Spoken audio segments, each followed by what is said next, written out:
Ya, silakan. Ya, udah bisa mulai ya kita ya. Ya, silakan. Ya, selamat malam ya semuanya yang ada di sini. Mungkin sebelumnya itu saya akan menjelaskan sedikit itu siapa saya, background saya di mana, kenapa saya bisa sampai ada pada hari ini. Saya mengalami satu em, peristiwa yang boleh dikatakan itu sangat life threatening, yaitu di tanggal 16 Juli 2019.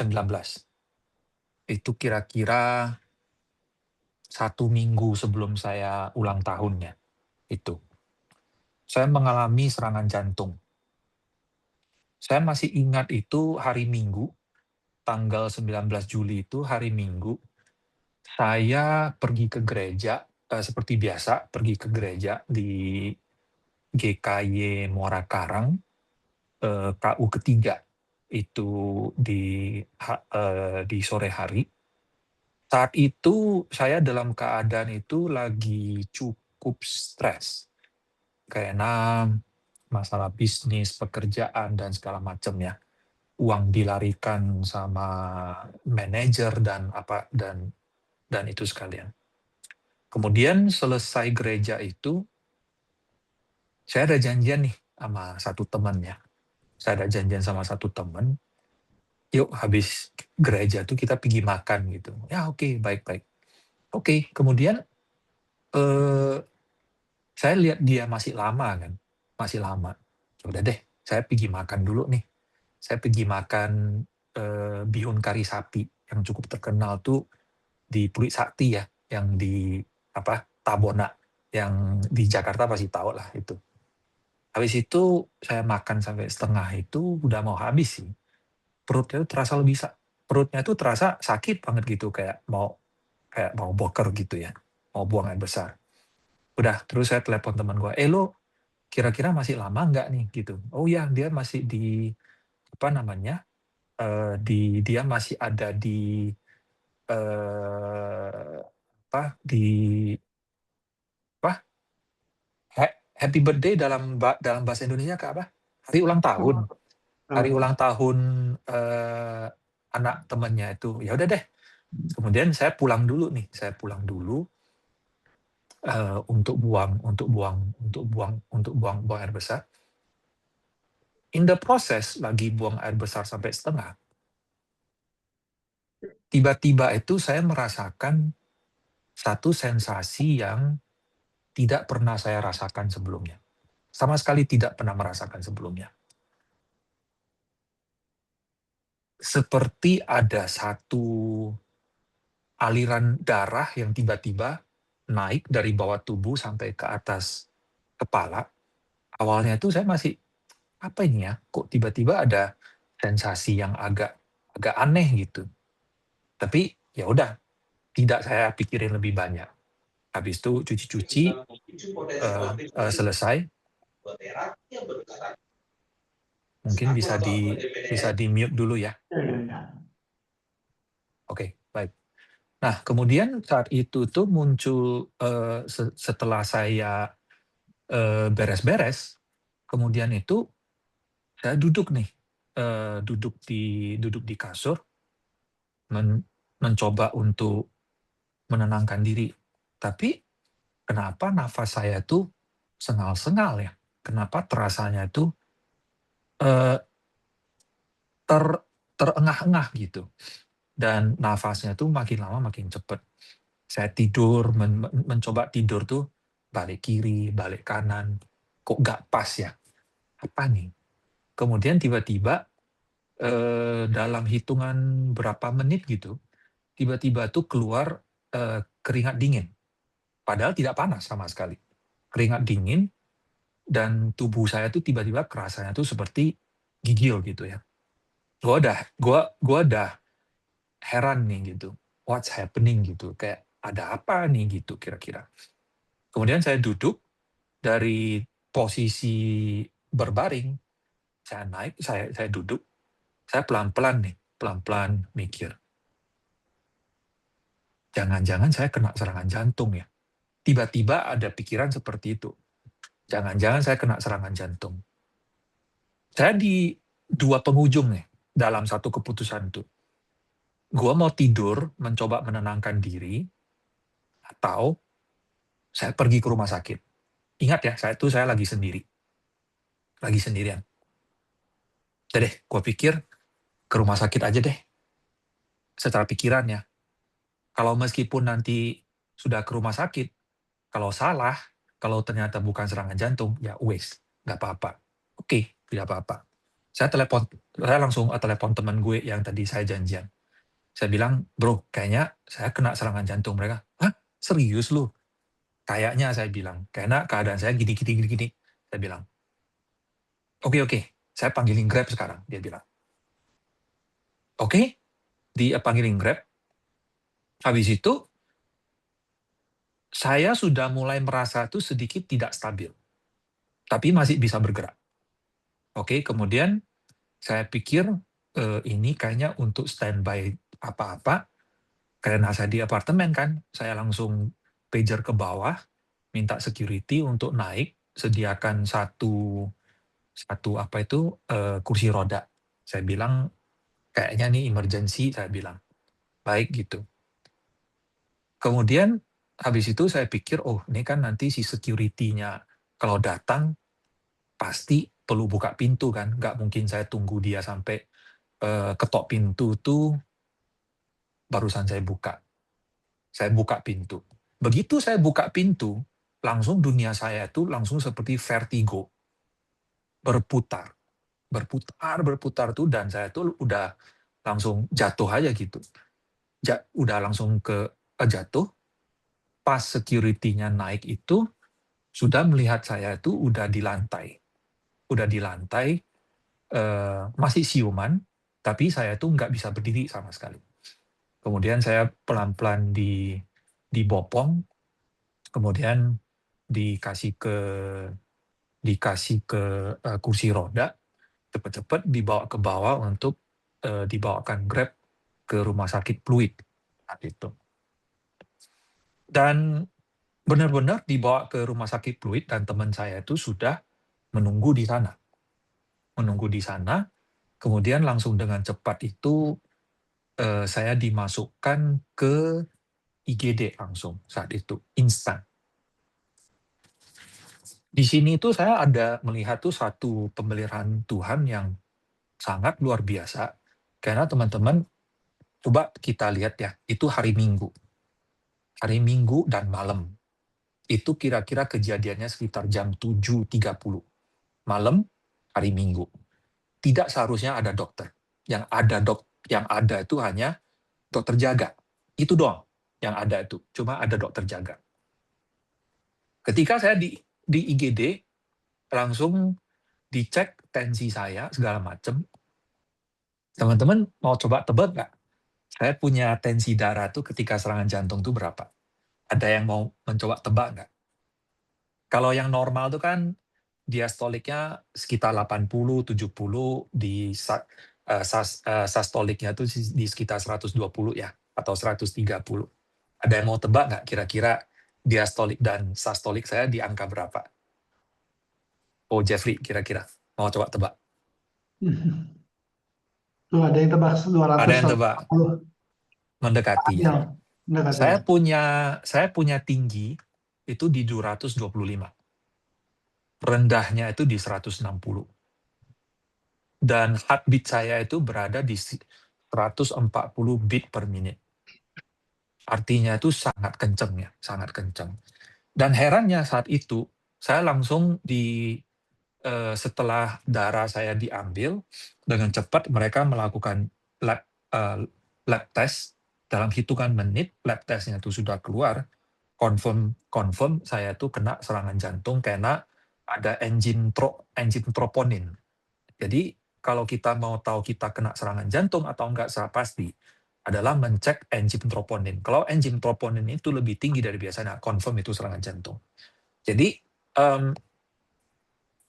puji Tuhan, saat itu, puji Tuhan saat itu Dokter Judian, dokter jantung yang di RS Fluid, masternya yang udah tua, itu ada di sana saat itu.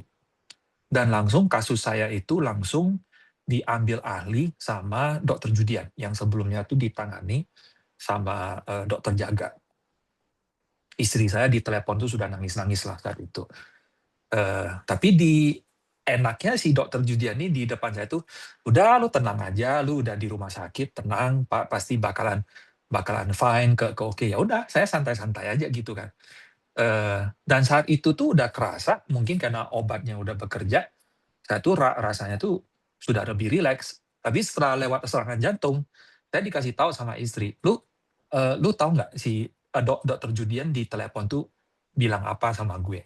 Dia bilangnya ini hati-hati ya, ini kritikal, bisa kemungkinan tuh sudah gone by today gitu, by tonight. Jadi kalian bisa merasakan itu perasaan istri gue tuh seperti apa ya saat itu galau. Oke, lewat saya di opname 1 minggu di rumah sakit Fluid. Habis itu puji Tuhan semuanya jadi stabil kembali, dan habis itu kita juga decide melakukan pasang ring saat itu. Oke, saya keluar dari rumah sakit Fluid dan kita sudah mulai konsul lagi karena di rumah sakit Fluid itu tidak ada pasang ring dengan BPJS karena saat itu saya mengandalkan BPJS. Kemudian kita mencari cara lain dan akhirnya ditangani oleh satu dokter lagi, saya lupa namanya. Pasang ring selesai. Itu di bulan Agustus, 1 bulan setelah saya kena serangan jantung. Pasang ring selesai. Bagi orang yang nggak paham, pasti merasakan, wah tenang nih, berarti sudah beres dong, ya, permasalahan permasalahan jantung gue ini udah selesai gitu. Bisa nanya dokter, dok masih bisa hidup secara normal nggak sih gitu? Semua orang bisa, tenang. Oke, percaya kan segala macam. Tak taunya itu sebenarnya itulah awal journey saya itu di bidang kesehatan. Di bidang kesehatan. Jadi saya akan sharing sedikit slide ya. Screen.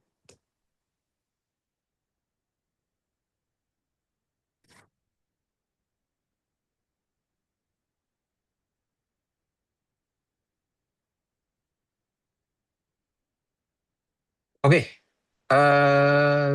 bisa lihat ya, saya punya slide ya, saya punya screen. Ya, Bisa ya, baik. Berarti ini udah 6 tahun ya, dari semenjak saya kena serangan jantung sampai sekarang ya. Nah inilah ya kira-kira ciri-ciri serangan jantung itu seperti apa gitu ya. Fast beat, nyerat, keringat dingin, nafas menjadi sangat cepat dan sangat pendek, vertigo dia, dan hampir kehilangan kesadaran. Hampir, oke. Ini ya 160, 225.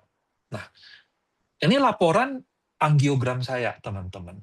Kalau teman-teman lihat nih ya, di bagian sini nih ya, bagian sini.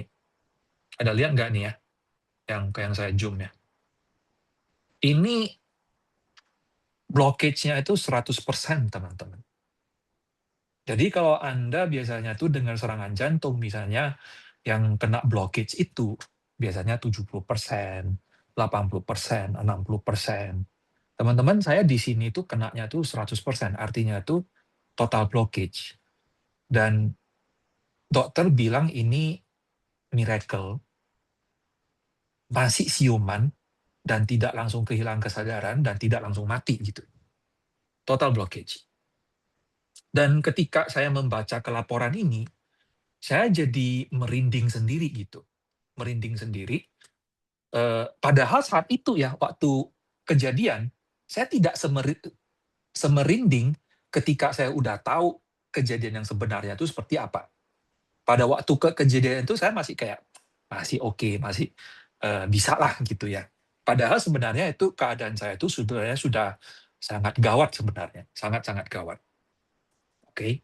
Nah, saya tidak akan ngomong itu cause of heart attack dan segala macam itu nanti ya, kalau ada kalau ada pertanyaan. Nah, ini yang dokter yang melakukan pemasangan ring di saya itu Dokter Yudhistira Panji Santosa.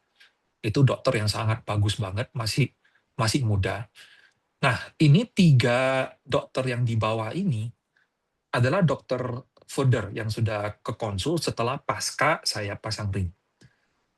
Setelah saya pasang ring, hidup saya itu tidak balik normal, teman-teman. Setelah saya pasang ring, tubuh otak saya itu sudah berbeda, sangat berbeda. Bedanya bagaimana? Saya jadi gampang stres. Saya jadi sangat gampang stres. Kenapa tubuh saya demikian? Depresi gitu ya. Dan kemudian itu saya mengalami satu kondisi yaitu aritmia. Aritmia itu adalah sebelum serangan jantung itu tidak ada. Saya kondisi ini aman, stabil. Aritmia itu adalah detak jantung yang tidak beraturan. Detak jantung yang tidak beraturan. Kebetulan detak jantung yang saya alamin ini adalah skip beat. Skip beat, aritmia itu ada 2 ya. Aritmia itu yang misalnya detak jantungnya normal, tiba-tiba dia jadi cepat sendiri, habis itu normal kembali. Itu itu tipe yang pertama. Saya kenanya itu di tipe yang kedua. Aritmia itu di mana detak jantung saya itu bisa berhenti sebentar. Skip. Deg deg deg deg deg deg deg deg deg deg deg deg. Dia bisa skip. Nah, dan itu sialnya itu pas lagi COVID, saya benar-benar tidak bisa ngapa-ngapain.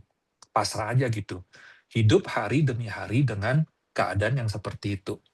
Dan kondisi saya itu tidak makin baik, teman-teman. Saya bisa merasakan nih kok makin drop ya. Apa nih gitu.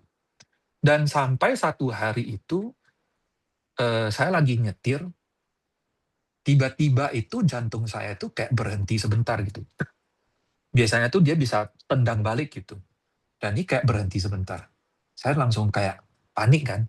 Saya langsung berhenti di tepi jalan. Habis itu saya pelan-pelan tarik nafas, normal kembali. Nah, di sana tuh saya sudah merasa oke, ini udah ada yang nggak beres. Saya konsul ke dokter, saya sampai minta bantuan teman saya yang dari Jepang. Coba deh, dia ada satu layanan khusus di mana dokter Jepang sama Taiwan ini bisa konsul melalui online tentang keadaan kamu. Nah, jadi saya bilang, oke, baik. Yuk, saya mau konsul dengan sama dokter Jepang, dokter Isoya dari Tokyo University Hospital. Kita online, ada penterjemahnya, saya kejelaskan kondisi saya seperti ini, bla bla bla segala macam. Udah, kemudian obat yang dia mention semuanya itu udah saya makan gitu. Udah saya makan. Jadi saya lihat oke, ada sedikit perbedaan tapi overall itu saya melihat sama ya. Maksudnya oke, kayak sudah. Saya konsul sampai beberapa dokter gitu ya. Dan nggak ada satupun yang bisa menjelaskan gimana nih dengan ke kondisi saya yang seperti ini. Paling saya dikasih obat itu untuk memperlambat detak jantung. Padahal sebenarnya kondisi saya tuh bukan jantungnya cepet, jantungnya tuh skip beat gitu.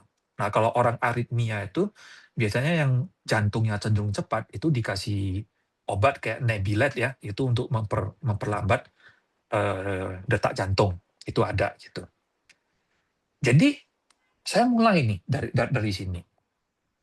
Kemudian saya sudah entah gimana, saya pun sudah lupa, entah gimana itu tiba-tiba ada 1 bulanan itu perhatian saya tuh mulai ke shift itu di lifestyle, gaya hidup saya.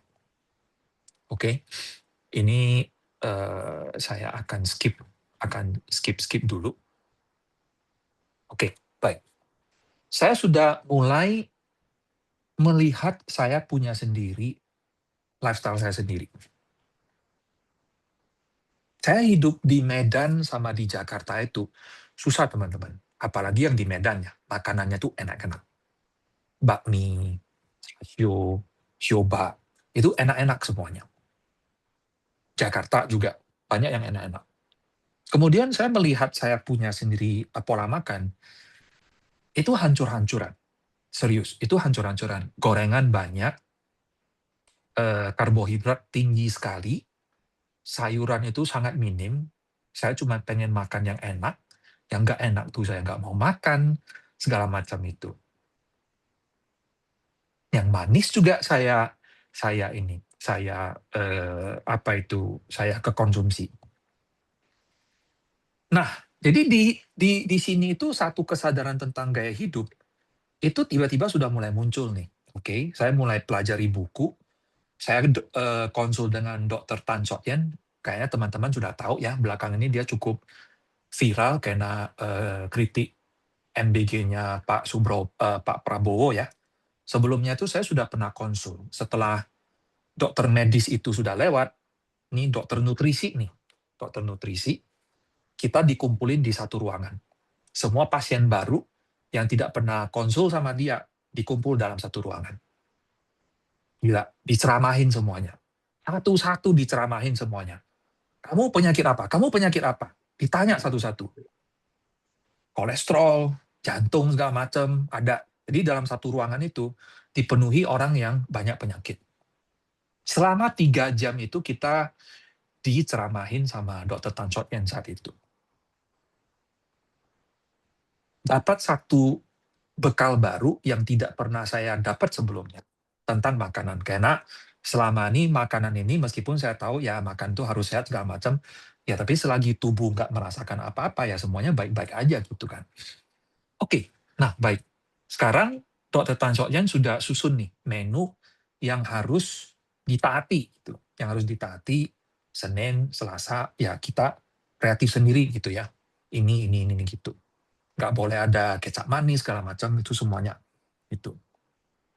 Waduh, perubahan gaya hidup saya itu tidak serta-merta langsung beres. Itu struggle banget itu the first 3 months. Tubuh saya itu karena sudah kebiasaan makan ke yang enak-enak. Tubuh saya tuh ketika dikasih makanan yang apa itu namanya tidak berasa kayak hambar gitu ya dalam saya punya standar itu susah. Saya susah cerna, susah makan. Kalau makan pun saya kayak icip-icip doang. Habis itu saya udah minta yang lain dan itu dalam 3 bulan itu saya berantem sama istri gua. Berantem habis. Istri gua masak apa, gua komplain, gua bilang, "Enggak, gua nggak mau, gua mau makan di luar." Masih bandel ya, padahal udah pasang ring nih. Harusnya sudah bisa bertobat gitu ya, tapi masih belum ternyata. Tetapi anehnya itu, meskipun berantem 3 bulan itu, tiba-tiba dalam bulan ketiga, minggu pertama, minggu kedua itu, tubuh saya itu mulai terasanya itu cool down. Eh, kenapa saya nggak merasa apa-apa lagi ya? Gitu loh. Makan sayur yang raw, kagak dimasak, bisa gitu. Bisa. Kurangin makan nasi, oh kok sudah bisa ya? Pelan-pelan tubuh saya tuh mengalami satu perubahan yang ke arah yang makin baik gitu. Saya bisa merasakan tuh tubuh saya tuh jauh lebih ringan. Nah, jadi selama 6 tahun ini, ada beberapa hal itu yang saya pegang, yaitu eh, tentang makanan. Saya akan menjelaskan sedikit ya, efek berkepanjangan dari pencernaan yang buruk. Kesehatan yang buruk itu ternyata bermula dari pencernaan yang buruk. Ketika pencernaan buruk, makanan buruk plus pencernaan yang buruk, ini akan mengakibatkan banyak sekali efek, yaitu eh, bakteri-bakteri yang baik di dalam perut kita, itu semuanya digantikan bakteri-bakteri yang buruk. Jadi banyak sekali nanti akan timbul penyakit autoimun, apalagi yang minum alkohol, yang rokok, itu semuanya akan mengurangi enzim-enzim dari tubuh. Karena alkohol itu sebenarnya racun dalam tubuh, di mana tubuh itu menetralisir racun itu adalah melalui enzim tubuh. Dan enzim tubuh kita itu kalau tidak diisi, dipakai terus-menerus, misalnya ada orang tuh yang tiap harinya tuh yang tukang mabuk gitu ya, minum alkohol tiap hari. Itu satu hari itu dia tinggal kena liver. Karena satu hari itu enzim tubuhnya itu sudah hilang. Nggak bisa netralisir lagi gitu.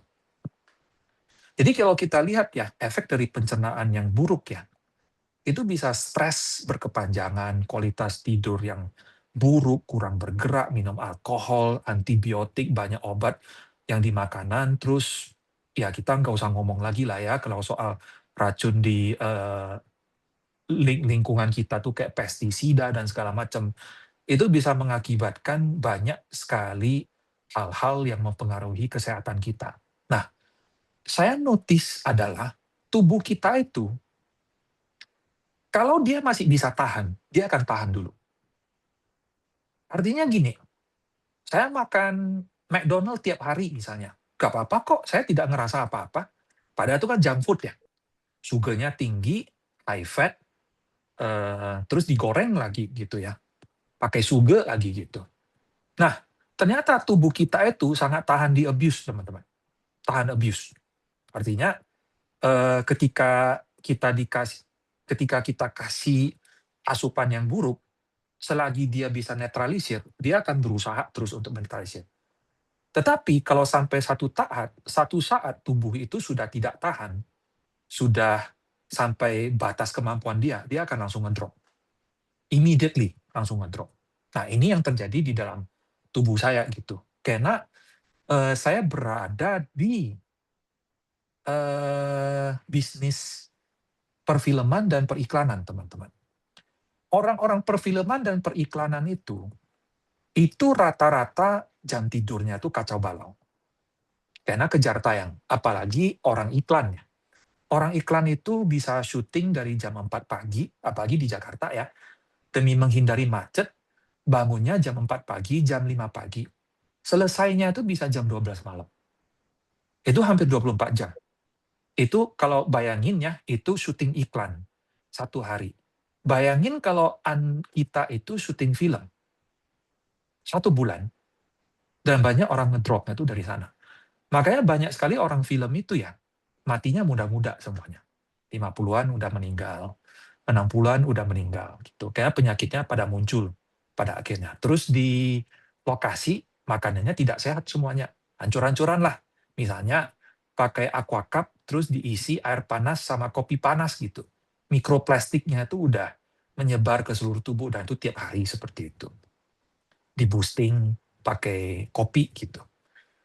Nah, meskipun saya tidak minum kopi di aquacup, tapi tidur saya itu hancur lebur.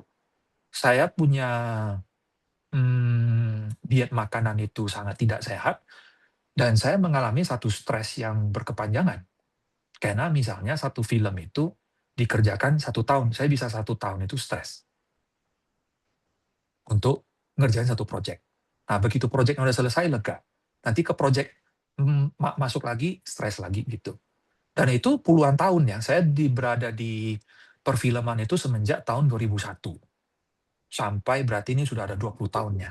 Jadi, peradangan dalam tubuh saya itu pelan-pelan sudah di-build up tanpa saya sadari. Oke. Gangguan mood, masalah kesehatan mental, masalah kulit, autoimun, alergi makanan, gangguan tidur dan kelelahan, perubahan berat badan yang tiba-tiba, masalah pencernaan. Ini masalah pencernaan yang buruk. Oke. Kemudian saya mulai melakukan, apa yang dilakukan itu adalah apa yang dinamanya itu healthy diet. Apa sih yang healthy diet itu? Yang jelas sampai saat ini, selama 6 tahun dari 2019 sampai sekarang, ada satu hal itu yang menurut saya, tubuh saya itu sangat ringan ketika saya tidak makan karbohidrat terlalu banyak. Tubuh saya itu beda sekali. Ketika saya makan karbohidrat, nasi nih misalnya ya, atau mie gitu, dalam porsi yang cukup tinggi, tubuh saya itu kerasanya itu sangat berat. Tubuhnya itu kerasa sangat berat, dan kepalanya juga terasa sangat berat. Nah, ketika saya tidak memakan karbohidrat yang sangat tinggi, tubuh saya itu terasa sangat ringan. Nah, bagaimana bagi saya itu yang termasuk healthy diet ya? Kalau saya melihat orang Jepang ya, orang Jepang itu banyak sekali sama orang Korea. Itu banyak sekali makan makanan fermentasi. Makanan fermentasi di Jepang itu seperti miso soup. Miso soup, terus mereka punya tofu, dari Korea itu punya kimchi, kita di Indonesia tuh punya tempe, dan masih beberapa banyak hal lagi. Fermented food itu adalah salah satu makanan itu untuk mengisi kembali bakteri-bakteri yang baik di dalam tubuh kita. Kemudian fiber. Fiber itu apa ya bahasa Indonesianya ya? Bahasa Indonesia. Serat ya? Serat ya? Ya. Nah, serat itu sangat banyak ditemukan di sayur-sayuran. Teman-teman, saya ingin mengajak kita tuh melihat ya di pertaniannya. Sayuran itu sangat cepat tumbuhnya. Luar biasa cepat, lebih cepat dari apapun, dari buah-buahan, dari beras dan segala macam. Itu grow-nya itu sangat cepat. Tuhan sebenarnya menciptakan kita itu agar kita banyak-banyak minum, banyak-banyak makan sayur sebenarnya. Nah, itu adalah salah satu makanan yang paling saya tidak suka. Tapi sekarang itu karena saya sudah sadar bahwa satu prinsip tentang makanan itu adalah bukan makan yang saya suka, tapi makan apa yang tubuh saya perlukan.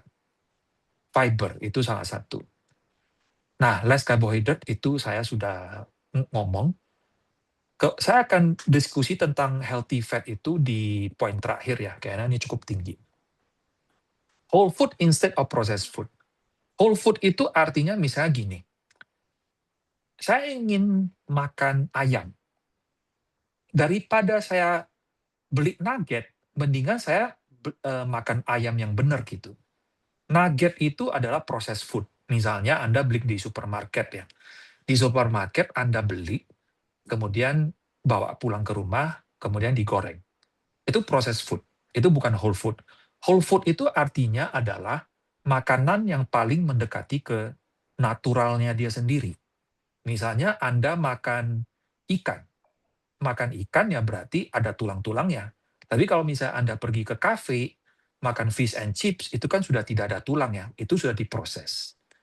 Kemudian apalagi itu yang namanya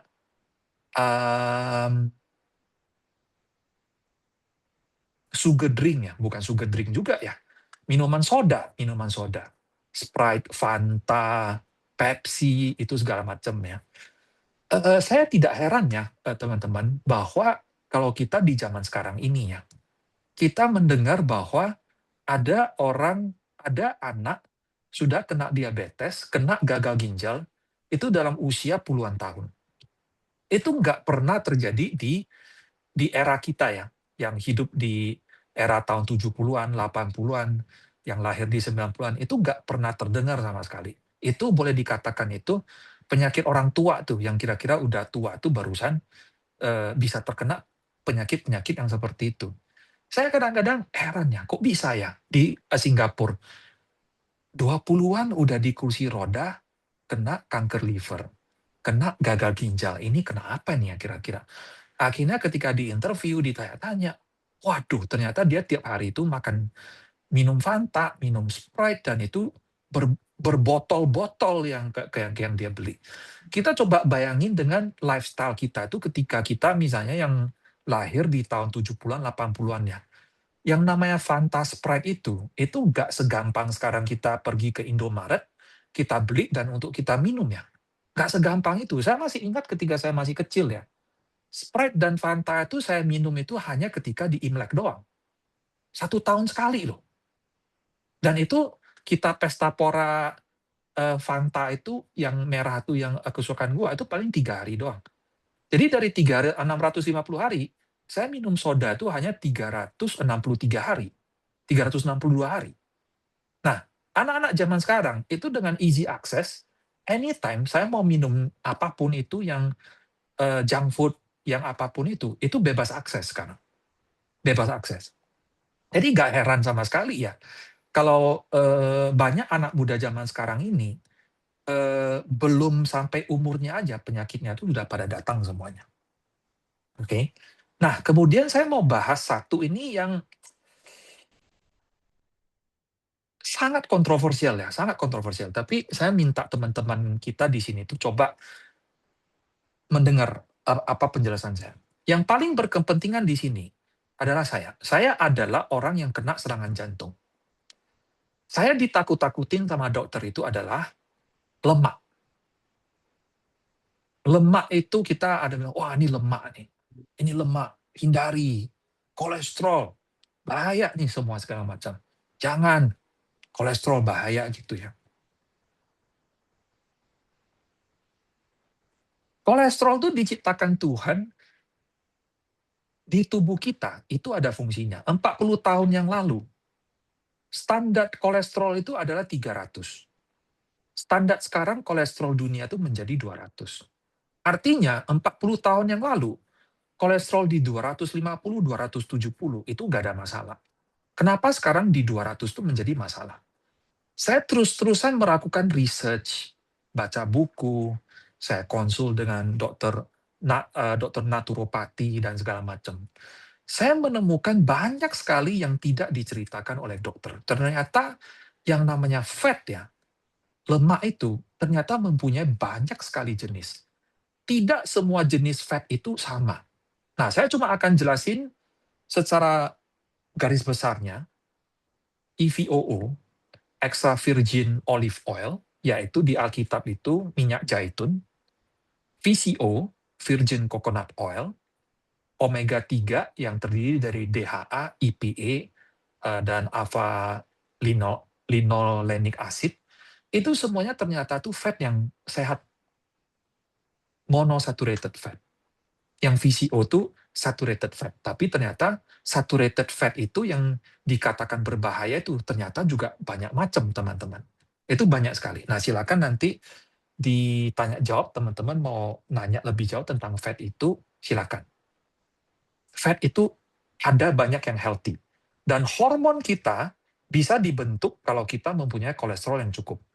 Kolesterol tidak cukup, itu tidak akan bisa membentuk hormon. Jadi hati-hati, teman-teman. Kalau teman-teman punya kolesterol itu 150, jangan bangga, belum tentu itu bagus. Dan juga orang yang punya kolesterol tinggi secara total, misalnya di 210, belum tentu juga itu tidak bagus ya, teman-teman. Ternyata understanding tentang fat itu tidak sesimpel itu, oh kolesterol lu tinggi berarti ini nggak bagus. Nggak sesimpel itu. Saya tuh didoktrin sangat takut sama fat itu selama saya kena jantung, saya sangat hindari itu fat. Ternyata saya berusaha tahu tubuh kita tuh butuh fat. Tapi pertanyaannya, lemak seperti apa yang kita butuh? Bukan kita takutin si kolesterolnya.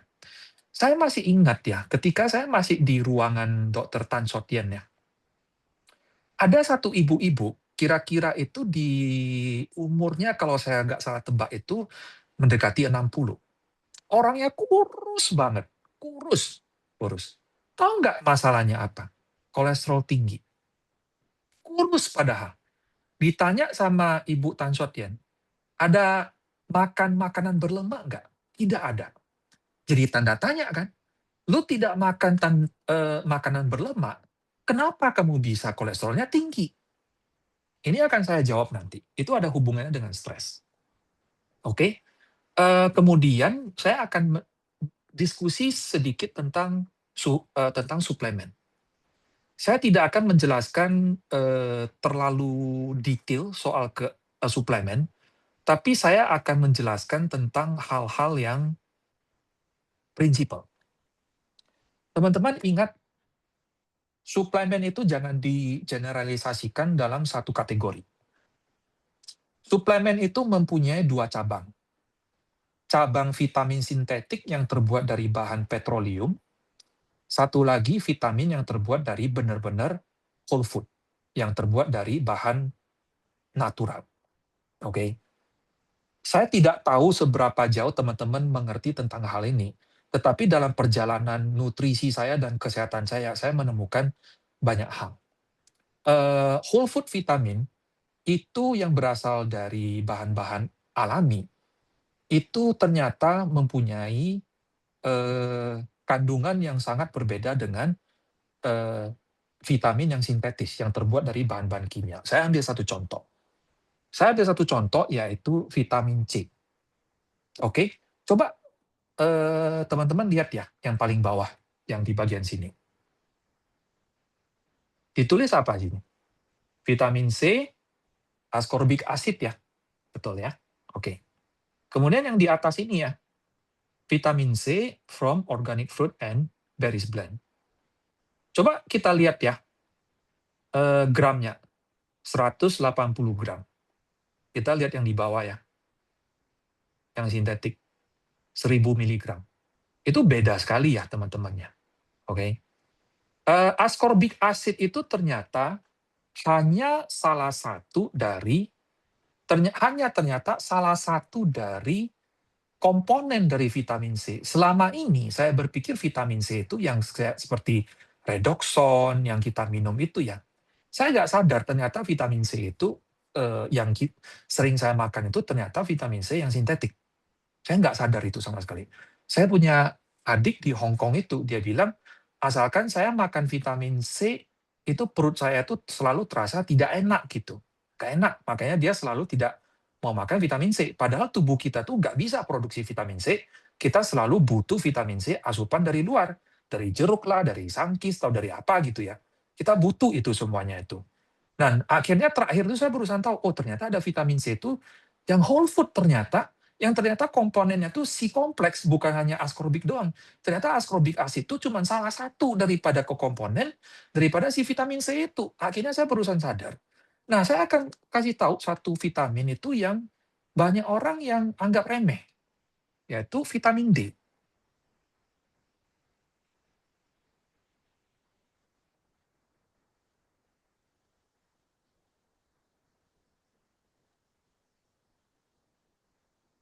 Oke, sebentar ya.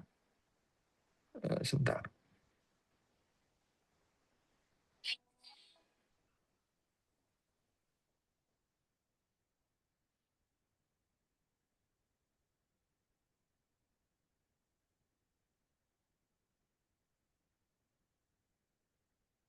Oke, saya akan pergi ke vitamin D.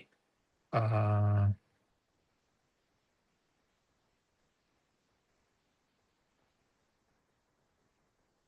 Oke, vitamin D itu dikenal sebagai vitamin matahari, teman-teman. Vitamin D itu seharusnya kita dapatin dengan gratis dari Tuhan, yaitu berjemur matahari di pagi hari, 1 jam, setengah jam, di jam 8, di jam 9. Saya masih ingat ya, ketika waktu COVID, saya heran dengan abang-abang Grab yang tiap hari antar antar jemput pasien COVID ke rumah sakit itu dalam 1 hari itu bisa 10 orang. Heran saya, mereka abang-abang Grab itu nggak pernah kena COVID sama sekali. Itu saya interview beberapa orang pas saya naik Grab itu, "Bang, lu ketika pas lagi di COVID itu, kamu antar jemput ke pasien, kamu sendiri kena COVID nggak sih?" "Enggak, Bang." Nah, ini yang ngomong ini bukan hanya 1 orang. Saya interview ada 10-15 orang, semuanya bilang enggak. Sehat-sehat mereka. Akhirnya saya barusan tahu, karena mereka kena matahari gitu. Teman-teman, aneh nggak merasa waktu di COVID itu, Anda diresepin itu vitamin D? Semuanya. Nggak ada satupun tuh yang tidak diresepi oleh vitamin D. Itu artinya vitamin D kita tuh sangat-sangat defisiensi. Sangat-sangat defisiensi. Vitamin D itu adalah basic building block keseluruhan imun tubuh. Artinya itu adalah bahan dasar untuk membangun imun tubuh kita. Tanpa vitamin D, itu akan banyak sekali penyakit yang datang, terutama kanker. Oke? Defisiensi daripada vitamin D itu terutama bagi orang yang sudah berumur ya, itu tulangnya itu mulai osteoporosis, itu sangat terkenal. Tulangnya itu menjadi lemah, kemudian fungsi imun itu jadi terganggu, otot, nah ini kardiovaskular, jantung, tekanan darah tinggi, dan segala macam. Mood disorder, ya itu ada hubungan dengan depresi dan segala macam. Dari metabolisme jadi tidak bagus dan apa segala macam. Resiko kanker. Jadi pertama kali itu saya mencoba, oke, saya udah tahu nih soal vitamin D. Saya bawa keluarga saya itu tes semuanya, mereka punya level vitamin D itu dari darah itu berapa. Terkejut saya semuanya keluar tuh. Anak saya itu cuma 15. Kalau yang dari secara medis itu, yang namanya D3 cukup itu minimal di 30. Dan anak saya itu semua di 15. Teman saya yang cewek satu itu bilang, ada satu, saya tiap hari pergi operasi fibrosis ya. Artinya di rahim itu ada timbul kayak satu tumor yang tidak ganas, itu dinamakan tuh di fibrosis. habis dioperasi hilang, tumbuh lagi, habis operasi hilang, tumbuh lagi, dia sampai operasi sampai males gitu, udah ya udah deh dibiarin aja gitu. Terus ketika saya bilang tuh, "Coba lu pergi cek lu punya vitamin D." Bener, cuma belasan doang gitu. Rendah sekali semuanya tuh. Nah, begitu anak saya dan saya sendiri juga mulai di-boosting dengan vitamin D, terasa sekali itu dan, mulai, juga, menghadap matahari, mulai menjulur matahari. Nah, ini soal vitamin D ini sangat susah tuh di bagian cewek ya kalau saya lihat. Karena takut hitam kan, cewek itu kan sebenarnya itu kan pengen cantik, itu pengen putih, jadi asal ada matahari dikit aja tuh udah langsung menghindar gitu kan. Nah, ini sangat sangat susah nih, padahal Tuhan itu menciptakan matahari itu ada fungsinya bagi kita semuanya. Kayak, fotosintesisnya tumbuhan tanpa sinar matahari itu nggak akan bisa berbuah apapun. Tubuh kita tuh juga sama, itu adalah basic building block itu untuk imun tubuh kita. Nggak ada satupun di dunia ini yang manusia tuh yang tidak bisa hidup tanpa D3, itu basic. Jadi artinya kalau Anda defisiensi di vitamin di D3, pasti ada, masalah kesehatan yang ada di, tubuh kita, gitu ya. Nah, sekarang permasalahannya di gini nih, bagi orang yang sudah paham nih dengan di D3, ada komplikasi lain lagi. Wah, lu jangan makan di vitamin D itu jangan terlalu tinggi loh. Hati-hati loh. Saya ada nonton satu video YouTube ya. Dan kebetulan tuh saya tadi cari-cari linknya tuh di history saya tuh nggak ketemu gitu. Kalau ketemu saya sih pengen share itu. Salah satu dokter tuh dibilang tuh bisa keracunan, toksik gitu. Hati-hati gitu makan. Keracunan apa? Nah, kebetulan saya ketika mempelajari sesuatu hal itu saya cukup lumayan detail bisa kayak dokter gitu. Saya bisa beli course-nya, saya nanya dengan, detail dari dokter Amerika juga ya, seperti Dokter Bird, itu saya juga sama Dokter, Henry, itu pakar vitamin D di Indonesia, saya pernah konsul sama dia. Nah, jadi pendapat saya tentang vitamin D ini juga bukan berasal dari saya sendiri ya, teman-teman, dari Dokter Henry Suhendra itu juga ada, Anda bisa follow akun YouTube dia ya, untuk ini.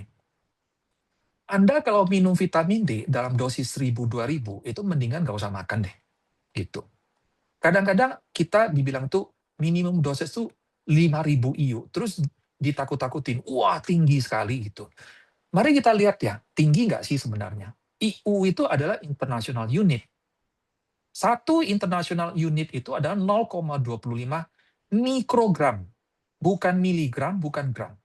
Anda bisa lihat dari samping ini ya, gram, miligram, mikrogram. Artinya 5.000 IU itu hanya 125 mikrogram. Mikrogram. Saya nggak bilang tuh miligram ya. Obat itu semuanya miligram dan gram. Nggak ada dalam bentuk tuh dari mikrogram. Berarti artinya 1.000 mikrogram itu equivalent dengan 1 miligram doang. Jadi 10.000 IU itu hanya 250 mikrogram. Nah, sekarang yang paling penting adalah vitamin D3 itu ketika dimakan itu akan memperkuat tulang. Tapi ada syaratnya.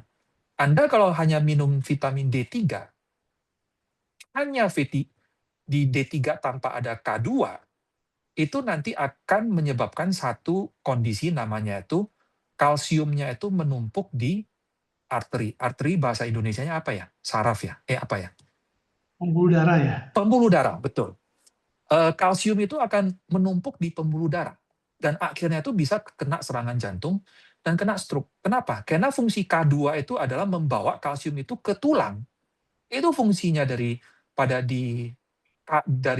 K2. Mertua saya itu adalah salah satu korban, satu pemahaman yaitu kalau minum vitamin D3 yang low dosis kayak 2000, kata dokter itu tidak usah minum di K2. Akhirnya 2 bulan yang lalu di CT scan, kalsium cek itu kena sumbat kalsium.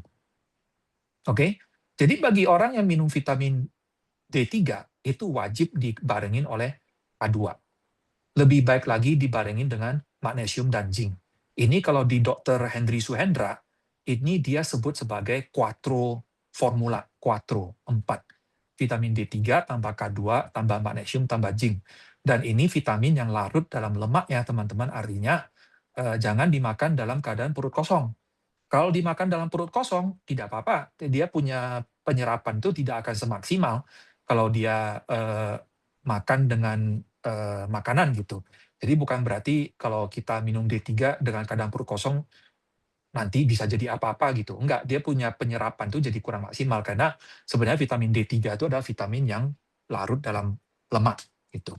Oke, saya akan skip tentang hal ini. Jadi, saya akan jelasin sedikit juga tentang vitamin B, teman-teman. Vitamin B itu juga ada natural form-nya dan synthetic form-nya. Misalnya Anda makan vitamin B12 itu, natural form-nya itu dimetilkobalamin.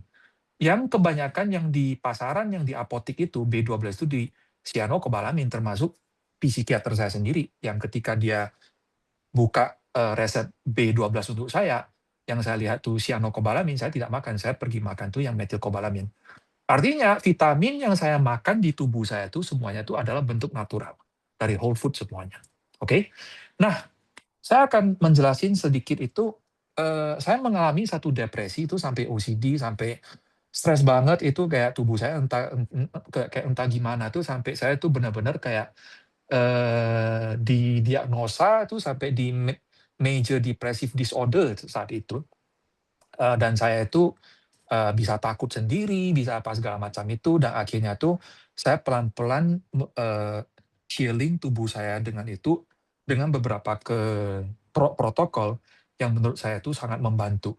Ya silakan, ini mungkin nggak semuanya itu relevan kepada, setiap orang ya, tapi saya akan menceritakan dari pihak saya sendiri. Bagi saya yang paling penting yang pertama itu, journaling.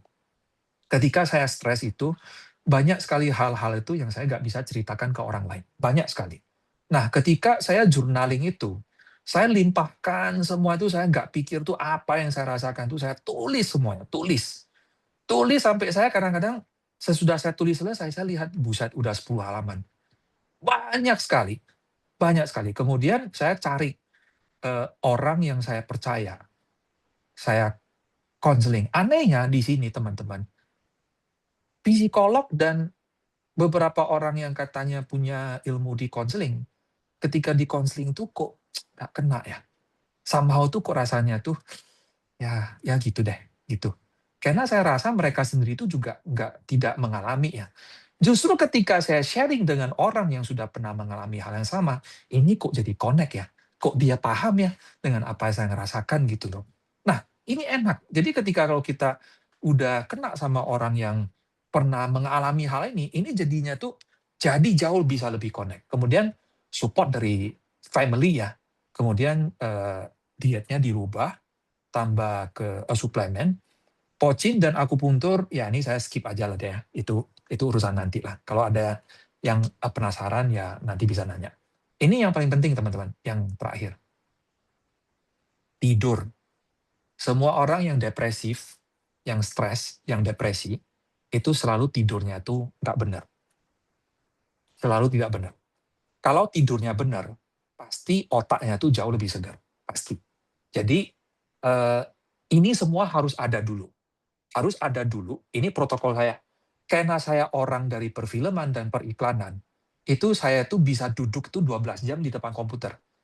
Pergerakan saya itu ada satu istilah tuh namanya, eee, apa itu, sedentary lifestyle. Duduk itu adalah silent killer, Hmm. diam-diam membunuh, silent killer. Teman-teman kalau yang banyak berada di sosmed, melihat komputer sampai berjam-jaman tidak bergerak, saya suggest teman-teman itu tiap hari bergeraklah. Bagi orang yang stresnya tinggi, depresinya tinggi, jangan buat olahraga yang berat-berat. Jalan kaki aja, nikmati, eee, nature, yoga, swimming, pergi berenang, yang santai. Jangan ditambah lagi pergi gym, buat tubuhnya makin stres, udah stres-stres lagi gitu. Jadi olahraga itu juga harus melihat dari kondisi masing-masing. Saya pribadi kalau yang namanya di olahraga itu sepeda statis di rumah, yoga saya ada, jalan-jalan doang, terus misalnya 10.000 langkah, terus sama ini, eee, yoga 2 kali dalam, 2 kali dalam 1 minggu. Terus ini, harus kena matahari. Saya notice ya, rata-rata orang yang mempunyai penyakit mental ya, nggak tahu kenapa di kamarnya itu tidak bisa tembus sinar matahari. Nggak semua ya, tapi rata-rata seperti itu. Matahari itu sangat penting bagi psikologi kita juga, teman-teman. Jadi Anda akan lihat ketika orang lagi stres, lagi depresi, itu semua tidak mau keluar. Semuanya mau di dalam ruangan. Nggak mau keluar sama sekali. Itu akan menambah makin stres. Oke, kemudian eat whole food. Nah, ini satu. Ini salah satu yang membuat saya tuh kadang-kadang sangat bisa emosi, apalagi dengan belakangan ini ya, lihat berita Indonesia. Berita dan medsos itu benar-benar secara pribadi, saya limit habis. Saya set di HP saya sendiri, kalau saya lihat Kompas dan Detik itu, timernya tuh cuma 2 menit. Habis 2 menit, dia akan auto block. Ketika klik, dia nggak akan bisa lanjut lagi. Hanya bisa diklik kembali ketika 1 jam kemudian. Jadi itu cara saya batasi itu untuk berita-berita sampah, kira-kira seperti itu. Nah, salah satu keuntungan jurnal yang saya bilang itu ya, ketika kadang-kadang tuh kita mau ke konseling apa juga nggak tahu, karena nggak tahu kita sendiri masalahnya apa. Jadi saya tuh dari konseling itu mendapatkan satu hikmahnya itu adalah kita jadi bisa membedakan apa itu sampah yang cuman nggak ada artinya dalam pikiran kita tuh sama masalah kita yang sebenarnya itu apa gitu. Jadi bisa terpisah. Karena waktu kita stres tuh tidak kita keluarkan, itu semua numpuk ke dalam itu, akhirnya kita nggak tahu ini masalah gue tuh ada di mana. Akhirnya jadi campur-campur gitu, bisa campur dari A ke B, terus ngawur gitu ya, tidak bisa. Nah dengan jurnal tuh akhirnya semua tuh jadi teratur gitu. Nah ini, dan nih, practice quiet time. Tiap hari itu saya mencoba tiap hari itu untuk cool down, tidak buat apa-apa, tidak mikir apa-apa, just quiet down, cooling down, be still dan know that I am God. Ini dari Mazmur 46 ayat 10. Dan ini waktu awal saya praktis ini, susah sekali karena pikiran saya itu berkecamuk. Wah ini, itu, bisnis, segala macam gitu. Susah sekali itu di calm down. Tapi pelan-pelan, 6 bulan, 8 bulan, akhirnya pelan-pelan itu mulai bisa. Pelan-pelan, pelan-pelan, pelan-pelan, pelan. Akhirnya pelan-pelan itu bisa ada a quiet time sendiri. Dan akhirnya secara saya sendiri jadi bisa sadar, oh ini sudah mulai stres nih, oke, calm down, calm down. Jadi sekarang itu sudah mulai bisa lebih terkontrol. Kemudian belajar bersyukur. Bersyukur, kemudian find your talent and be productive, yaitu ya semua orang tuh dalam satu hidup pasti perlu satu produktivitas ya, nggak mungkin kita duduk aja tiap hari di rumah sambil merenung gitu, makin merenung makin stres gitu, tidak mungkin gitu ya. Jadi ada satu buku itu, nah ini satu yang sangat membantu gua tuh ketika pas lagi jantung gak enak segala macam, jadi breathing-nya tuh Anda bisa lihat di YouTube ya, semuanya sama. Dia breathing, yaitu belly breathing, yaitu breathing-nya tuh dari pelut. Ketika tarik nafas, itu perutnya kembung, karena secara umum ketika tarik nafas itu bagian dada yang mengembung, bukan perut. Anda akan bisa rasakan. Jadi saya pribadi merasakan tuh sangat beda. Ketika saya pakai belly breathing, itu saya punya stres dan itu cepet banget turun. Dalam hitungan menit sudah turun. Oke? Dan ini ada satu buku yang sangat membantu saya, yang teman-teman itu boleh lihat ya. God loves me and I love myself. Saya notice kita semua orang tuh yang pernah depresi dan pernah stres, yang kita itu sangat kejam dengan diri sendiri. Kejam. Kita itu sangat keras sama diri sendiri. Kadang-kadang kalau kita dibilang tuh kita mencintai diri sendiri itu kedengarannya tuh sangat egois ya. Kita itu, padahal itu bukan mencintai diri sendiri ya. Saya melihat pelajaran mencintai diri saya sendiri itu sangat nyata tuh di istri gue sendiri. Istri gue itu adalah tipe orang tuh yang sangat tahu batas dan sangat tahu dirinya itu sampai di mana. Dia tidak akan bisa memaksakan diri dia sampai melewati batas dia. Sedangkan orang yang depresi itu sering sekali itu push diri itu sudah agak sanggup, di-push lagi gitu ya. Di-press lagi itu. Jadi saya nggak bisa menjelasin terlalu banyak karena itu akan menjadi panjang sendiri. Tapi satu buku ini, dia benar-benar mengkasih tahu kita tuh apa yang namanya cinta yang egois, dan apa tuh yang benar-benar yang namanya tuh mencintai diri kita sendiri. kita itu benar-benar perlu mencintai kita diri sendiri, apalagi orang yang kena skizo, yang kena apa, itu sering sekali ada satu ketakutan dalam diri kita itu bahwa kita itu tidak diterima dalam masyarakat ya, bahwa kita itu tidak orang akan melihat kita itu sebagai orang yang nggak normal, yang gila, kira-kira seperti itu ya, dan kita sangat takut sekali itu untuk dihakimi orang. Dan bisa karena pemikiran hal itu, kita akan menjadi sangat tidak bersahabat dengan diri kita sendiri. Relasi antara diri. Jadi, kita sendiri itu harus bisa menerima dan mencintai diri kita sendiri, menghormati diri kita sendiri. Dari sana itu akan menimbulkan reaksi yang berbeda dengan orang lain. Karena orang normal pun yang tidak ada skizo, terlalu concern dengan perkataan orang lain itu selalu ada tapinya, nggak akan pernah bisa perfect. Itu teman-teman. Nah, terakhir, saya akan bilang, saya tidak melakukan semua yang apa saya lakukan itu dengan perfect, teman-teman. Ini adalah satu progres yang hasil selama 6 tahun. Saya tetap up and down. Makan saya itu kadang-kadang itu juga masih bisa kembali ke diet yang buruk. Tapi akhirnya saya atur kembali, kayak, apa itu, bisa atur kembali itu ke jalur yang benar. Jadi hati-hati bagi orang itu yang suka membuat step besar langsung total berubah. Itu rata-rata berubahnya itu nggak akan lama. Paling 3 bulan habis itu dia balik lagi. Karena perubahannya dia tidak lakukan itu dengan konsisten. Di sini tuh key-nya tuh di konsistensi. Sama dengan vitamin, vitamin itu bukan kayak obat. Vitamin itu kalau Anda makannya itu bolong. Hari ini makan, besok nggak makan, hari ini makan, besok nggak makan. Itu nggak akan ada hasil. Konsistensinya itu akan menjadi kunci di mana kita berhasil atau tidak. Oke, baik. Hati yang gembira ada obat yang manjur, serius. Jangan stres terus. Tetapi semangat yang patah itu mengeringkan tulang. Silakan, ada yang mau bertanya.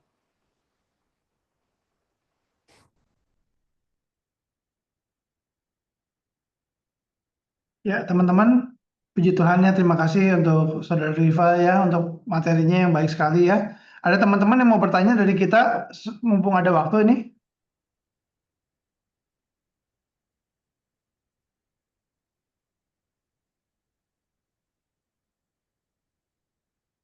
Kita lihat di chat ada nggak ya?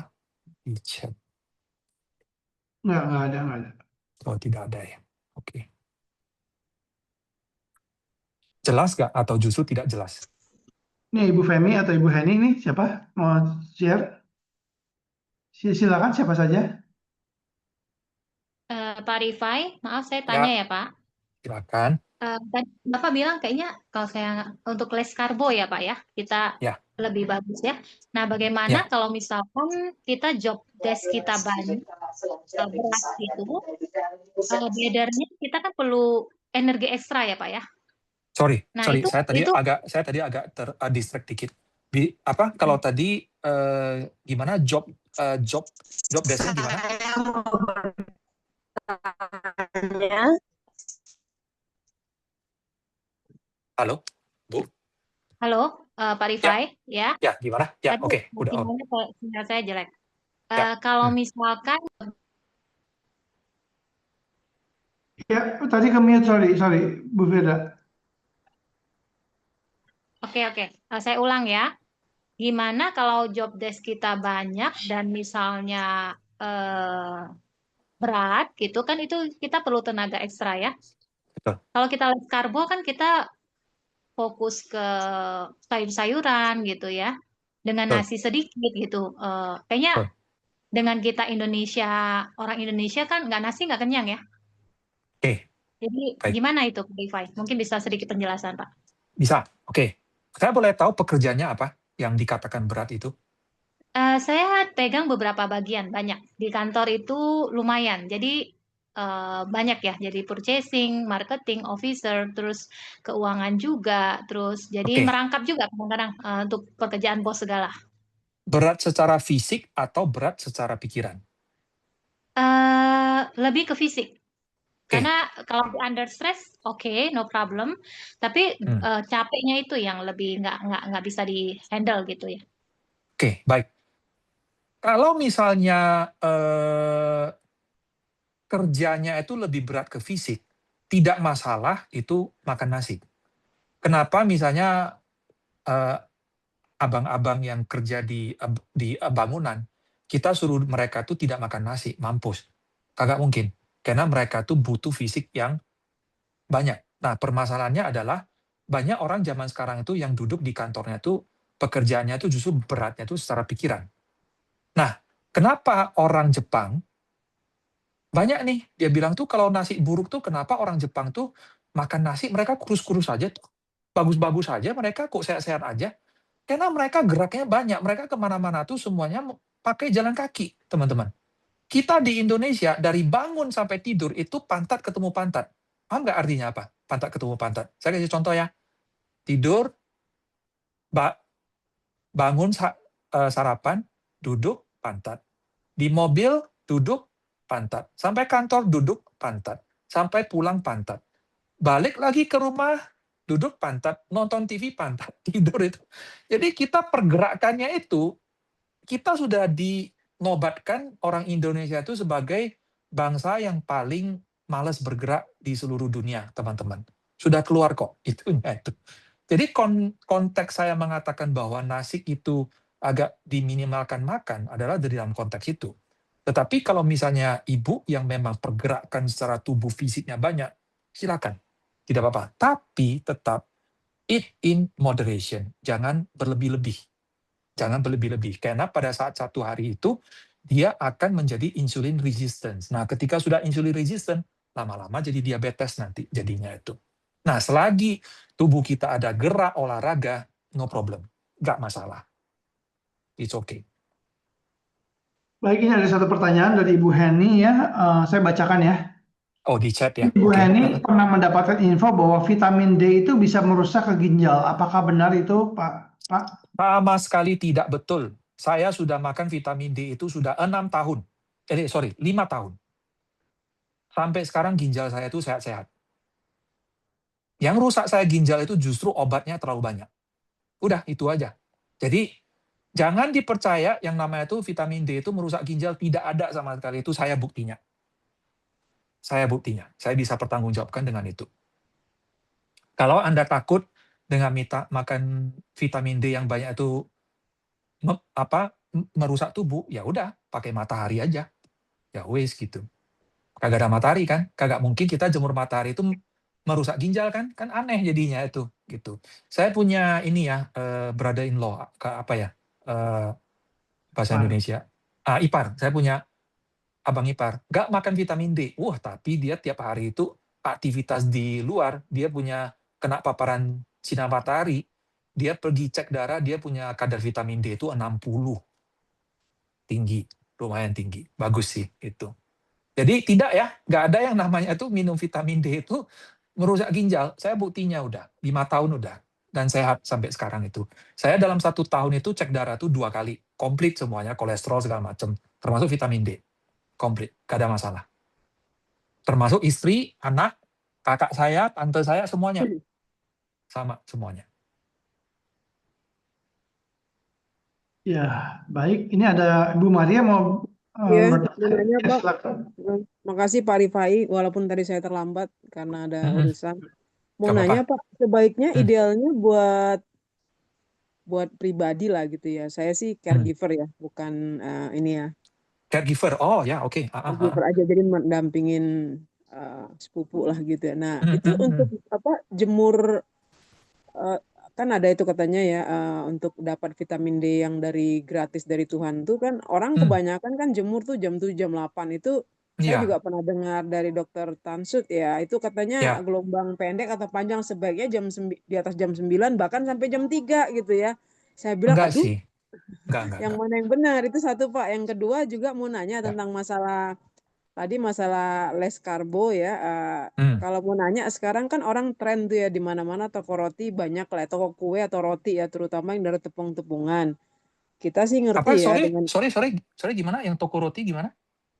itu kan kebanyakan toko roti di Indonesia itu kan bukan dari gandum, tapi Oh dari ya, dari tepung terigu. Nah, iya, betul. Ya mungkin ini saya pribadi sih percaya bukan mitos gitu. Cuma kan anak-anak Gen Z atau milenial itu bahkan kalau udah orang tua yang mungkin usia di atas 40 atau 50 udah pada tahu, tapi yang nggak tahu jadi kebiasaan. Nah, itu katanya kan kalau cuma makan sehari sepotong 2 potong nggak masalah, tapi jadi itu kan sering ya sarapan pagi roti gitu ya, sarapan ini roti karena nggak sempat memakan karena kita kebanyakan ini orang kan kayak saya tinggal di Bogor itu ya, Hmm. nasi uduk, nasi kuning gitu ya. Kalau saya sih jujur aja karena kebetulan ya, memang sih anak teknologi pangan, tetapi saya nggak ke gizinya ya Pak ya. Cuman karena saya kerja di bidang non itu gitu, jadi kan lupa-lupa banyak ya. Nah, itu kan sesuatu yang memang enak di lidah ya, tetapi setelah kita Betul. makan baik. Tapi pemahaman tentang ini karena Bapak kan mungkin sudah melakukan, kebetulan Bapak tadi bekerja dan seterusnya untuk lifestyle yang benar-benar ideal sehingga Bapak katakan kalau kayak tadi ya ada sesuatu yang mengganjal atau mau datang nih mungkin Bapak ngalamin apa ya, saya nggak tahu ya apakah stres, depresi nggak tahu juga tadi saya Ya, ya. terlambat. Ada, Sehingga ya, makanan ini betul. kan mempengaruhi, nggak boleh yang Yes, gimana. Nah, jadi mungkin betul. di sini kan teman-teman yang penyintas juga banyak. Mungkin ini perlu disampaikan lagi, Pak. Begitu Pak Boleh, Rifai. Makasih, Pak. boleh. Nah, saya akan diskusi sedikit itu tentang sinar matahari. Kita itu berada di garis khatulistiwa ya, artinya matahari itu paling kenceng itu di jam 12. Sampai jam 1-2 itu sudah paling kenceng. Gini, saya pernah buat satu iklan Nivea, di mana itu saya di-hire sebagai konsultan oleh si Nivea-nya itu tahun 2015 kalau saya nggak salah, atau 2016.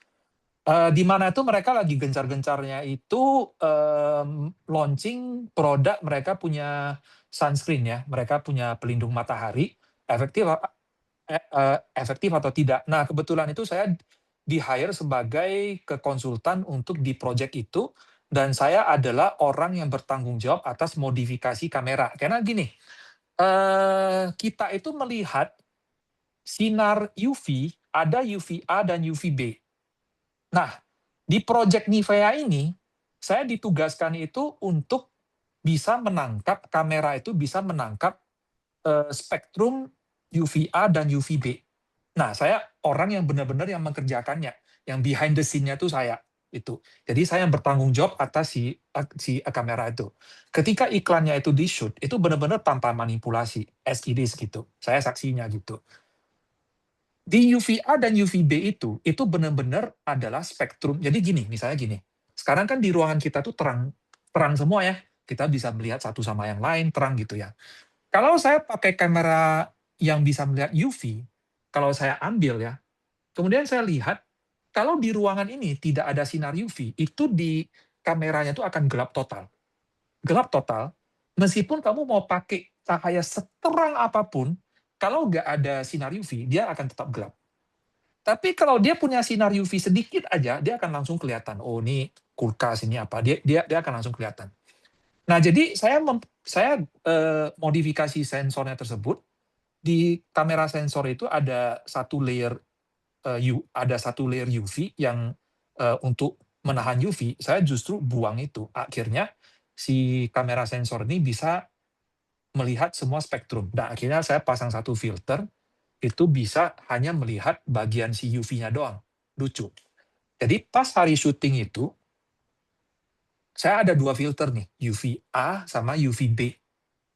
Satu untuk melihat spektrum UVA, satu lagi itu melihat spektrum UVB.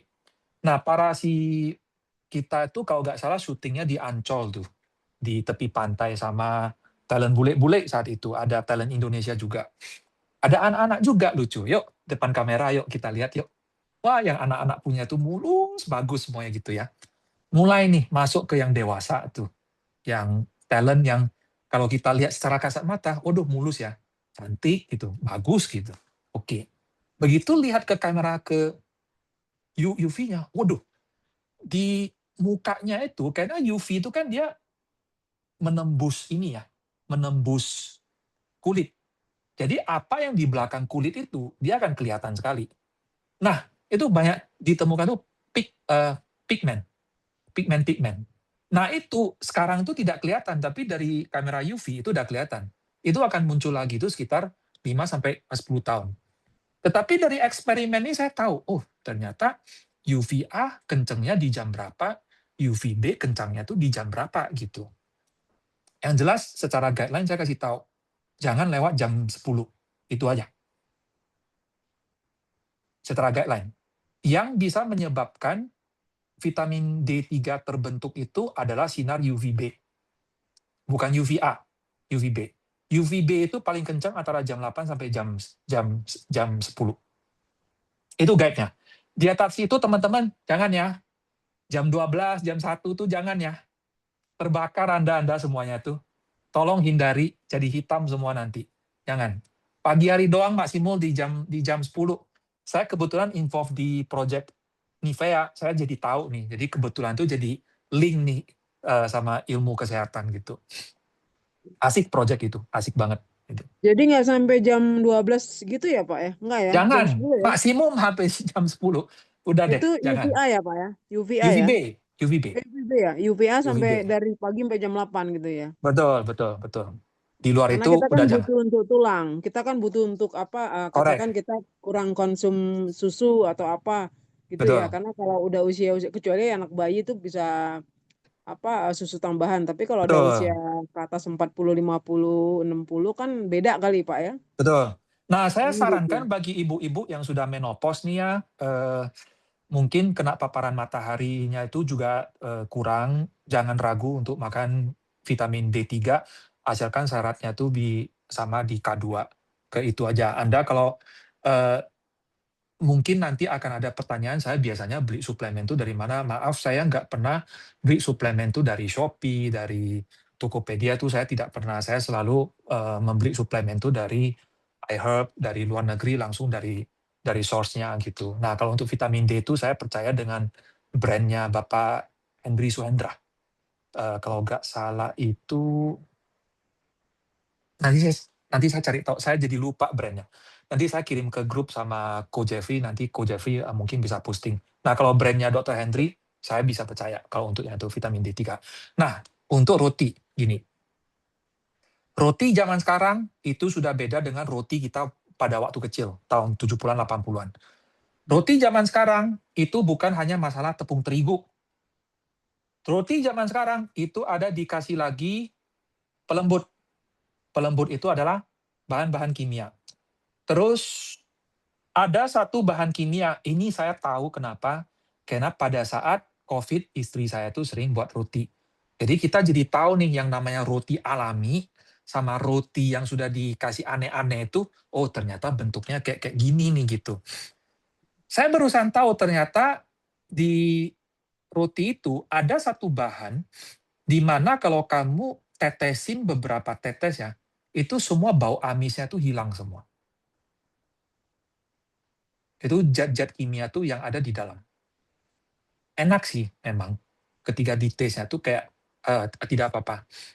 Ibu kalau mau tahu roti Anda itu bagus atau tidak, beli satu roti, biarin 1 minggu, lihat gimana. Kalau dalam 3 hari, 4 hari, jamurnya masih belum keluar nih ya, 1 minggu tidak keluar, jangan beli itu roti untuk makan. Hindari jauh-jauh. Itu syaratnya. Apalagi saya pernah beli Dunkin Donut, saya tidak menjelek Dunkin Donut ya. Dunkin Donut, saya taruh 1 bulan, nggak busuk sama sekali. 1 bulan. Sedangkan roti yang kita buat sendiri itu di rumah, 3 hari aja itu sudah mulai langsung muncul itu jamur. Nah, makanya saya kalau nggak salah tuh di Jakarta ada satu brand dari Jepang. Di Muara Karang ada itu, saya lupa itu nama brand yang di Jepangnya itu 3 hari benar-benar udah busuk. Lu harus cepat-cepat makan. Nah, kalau roti kayak gitu tidak ada masalah. Silakan, karena lumayan alami gitu. Tapi bukan berarti makan roti itu berarti sudah aman, nggak usah olahraga ya, tetap harus ya. Tapi maksudnya kalau kita benar-benar bahas secara si rotinya sendiri, cara membedakan roti yang baik dan tidak baik itu ya seperti itu. Paling gampang, dibiarin aja dulu 1 minggu, lihat gimana gitu. Apalagi yang Anda beli itu yang dari Indomaret, udah deh. Jangan deh. Udah deh itu, nggak usah. Jangan beli deh itu semuanya. Itu sudah pasti dikasih pengawet gitu. Jangan. Semoga menjawab ya, Ibu Maria. Ya, makasih Pak, makasih. Siap. Saya Baik, mau ada lagi. tanya, semoga masih Silakan. ada waktu. Silakan. Saya bebas. Iya, ini menarik sih. Ada banyak ilmu yang saya bisa dapatkan dari acara ini, sharing pada malam hari ini. Dan menarik juga tentang vitamin D3 ini. Terus terang memang tentang vitamin D3 ini, saya termasuk yang dari dokter disarankan untuk mengkonsumsi D3. Good. Dokternya bagus berarti. Iya, karena setelah dicek lab gitu ya, akhirnya diketahui bahwa D3 kurang. Cuman ada statement dari dokter yang menarik buat saya. Dia bilang bahwa toksik. Kebanyakan katanya, Toksik. bahkan sampai Betul. 90% lebih penduduk Indonesia itu kekurangan vitamin D3. Betul. Katanya dokter gitu. Betul. Saya tanya, kenapa dok gitu kan ya? Ya mungkin sekarang karena gaya hidup ya, orang kalau dulu kan naik sepeda gitu nggak apa-apa gitu ya. Sekarang orang lebih cenderung naik transportasi selalu, sehingga lebih terlindung, bahkan sekalipun kalau naik motor tutup jaket lah segala macam gitu. Nah ini yang mau saya tanyakan, Rival. Saya kan baru pindah Jakarta. Terus saya lihat itu sering Jakarta tuh kok cenderung mendung. Ada pembicaraan saya dengan teman saya gitu kan, saya bilang Jakarta ini kok sering mendung ya, saya bilang gitu kan. Tapi nggak jadi hujan. Teman saya bilang, jangan salah, itu bukan mendung, tapi itu asap, dia bilang gitu. Terus betul. Ini statementnya dia juga. Aku selama di Jakarta ya, biar jalan kena panas, wajahku tuh nggak cepet hitam katanya, karena itu sinar UV-nya nggak bisa nembus ke polusi asap yang sudah tebal di kota Jakarta. Mungkin paling ini lebih tingginya polusinya mungkin di Jakarta Pusat ya. Nah, pertanyaan saya, betulkah itu bahwa asap itu bisa menghalangi sinar UV matahari itu? Itu ya pertanyaannya. Itu saja ya? sih Pak Rival. Iya, pertanyaannya. Okay. Terima kasih. Jawabannya itu saya sangat simpel ya, Bu. Karena saya hidup di Jakarta tuh dari tahun 2008, 2007 akhir itu sampai COVID itu saya balik lagi ke Medan. Saya sekarang tuh ada di Medan. Jadi saya hidup di Jakarta tuh 13 tahun. Jadi saya paham banget itu dengan namanya cuaca di Jakarta tuh seperti apa. Dan kebetulan juga Ibu, saya juga involved saya orang teknologi yang terlibat di Project Nivea. Saya yang pegang kamera. Saya nggak pernah melihat yang namanya itu UV itu terlindungi oleh asap. Dan itu sangat gampang dibuktikan dengan kamera. Begitu kamera yang hanya nyorot ke sinar UV-nya doang, itu langsung muncul itu detail-detail daripada keapanya itu. Jadi itu tidak benar ya, yang namanya UV itu bisa dihalangi oleh asap. Nggak bisa. Sama sekali nggak bisa. Bohong, itu bohong. Tidak terbukti. Oke, iya. Terima kasih Pak Rival infonya. Siap. Baik, teman-teman masih ada yang mau nanya? Ini Saya saya bebas jadi saja ya. Saya bebas saja kalau ada yang mau nanya, fine Boleh, aja, boleh. nggak apa-apa. Ini saya jadi refleksi begini ya, Pak Rifai ya. Sebenarnya kan mungkin di antara kita juga ada orang-orang yang sebagai caregiver dan juga ada GKM ya, karena kita grup mental health ya. Dan saya juga seorang GKM kan ya. Jadi berat badan saya itu dari dulu tuh cenderung naik ya. Jadi dengan berat badan saya itu karena makan obat dan juga setiap kali relapse tuh, nggak tahu kalau teman-teman pernah ngalamin ya, setiap kali relapse tuh akan membuat semakin gemuk gitu, apalagi makan obat antipsikotiknya makin banyak gitu ya. Nah, dan bersyukur ternyata saya menemukan ini refleksi dari tadi soal diet karbo ya. Saya setelah kan itu juga saya pernah diskusi sama Pak Rifai ya. Saya juga baca buku The Daniels Plan itu ya. Ini ternyata udah mulai dari tanggal 18 Juli kemarin, ini baru pernah saya menemukan gaya hidup yang seperti ini gitu. Jadi saya dalam waktu 2 bulan lebih ini bisa turun hampir 7 kilo sekarang. Dan ini nggak pernah ter-reverse sampai seperti gini dari dulu ya. Jadi saya juga, dan tadi kan Ibu Firda bilang bahwa kalau orang Indonesia bilang, kalau nggak makan nasi itu kan nggak kenyang gitu ya. Sekarang saya makin sadar itu statement itu kadang-kadang perlu dikoreksi. Kenapa? Karena kalau nggak makan serat, justru nggak kenyang. Kalau makan karbo itu jadi lapar terus gitu. Betul ya Pak Rifai ya. Kalau makan karbo Kalau itu saya, kita nah, lebih gampang lapar gitu. Kalau makan serat itu justru membuat kita lebih mudah kenyang gitu. Makanya seperti sayur-sayuran itu ternyata setelah dimakan tuh membuat eh, kenyang gitu malahan gitu. Nah itu mentalnya ya harus sadar dirubah gitu mindsetnya gitu. ya, Gimana? jadi gini, tubuh kita itu kenapa sering sekali itu selalu membuang gula dulu, sugar. Ketika asupan nasi masuk, dia dengan cepat itu dia membakar habis dulu. Makanya sangat bahaya ketika orang memakan nasi Padang itu yang nasi putihnya tuh kayak gunung gitu ya, habis itu duduk, tidur, nonton TV. Waduh, itu benar-benar gula dan lemaknya tuh akan numpuk terus di sana tuh nggak digunakan, nggak dibakar, dan akhirnya itu dia akan makin lama itu ngerasanya tuh sudah makan, tapi kok kayaknya itu nggak puas. Kok rasanya tuh kok Ya. masih pengen makan gitu loh. Kenapa? Karena itu semua yang dimakan itu junk food. Jadi kita punya tubuh tuh nggak bisa serap. Cuman makan, tapi tubuh kita tuh ngerasanya kok nggak puas. Aneh ketika kita makan yang benar, yang benar-benar makan yang dibutuhkan oleh tubuh kita. Kita makan tidak terlalu banyak aja tubuh kita tuh rasanya udah puas. Saya Ya. pribadi sendiri itu bisa merasakan itu. Nah, misalnya kita makan pizza nih, atau yang junk food deh, yang fast food, yang apa, yang kira-kira yang semacam itu, udah siap makan, ya kenyang sih, tapi kok terasanya tuh kok masih pengen makan ya? Kok tetap ada ngerasa tuh nggak puas-puas gitu loh.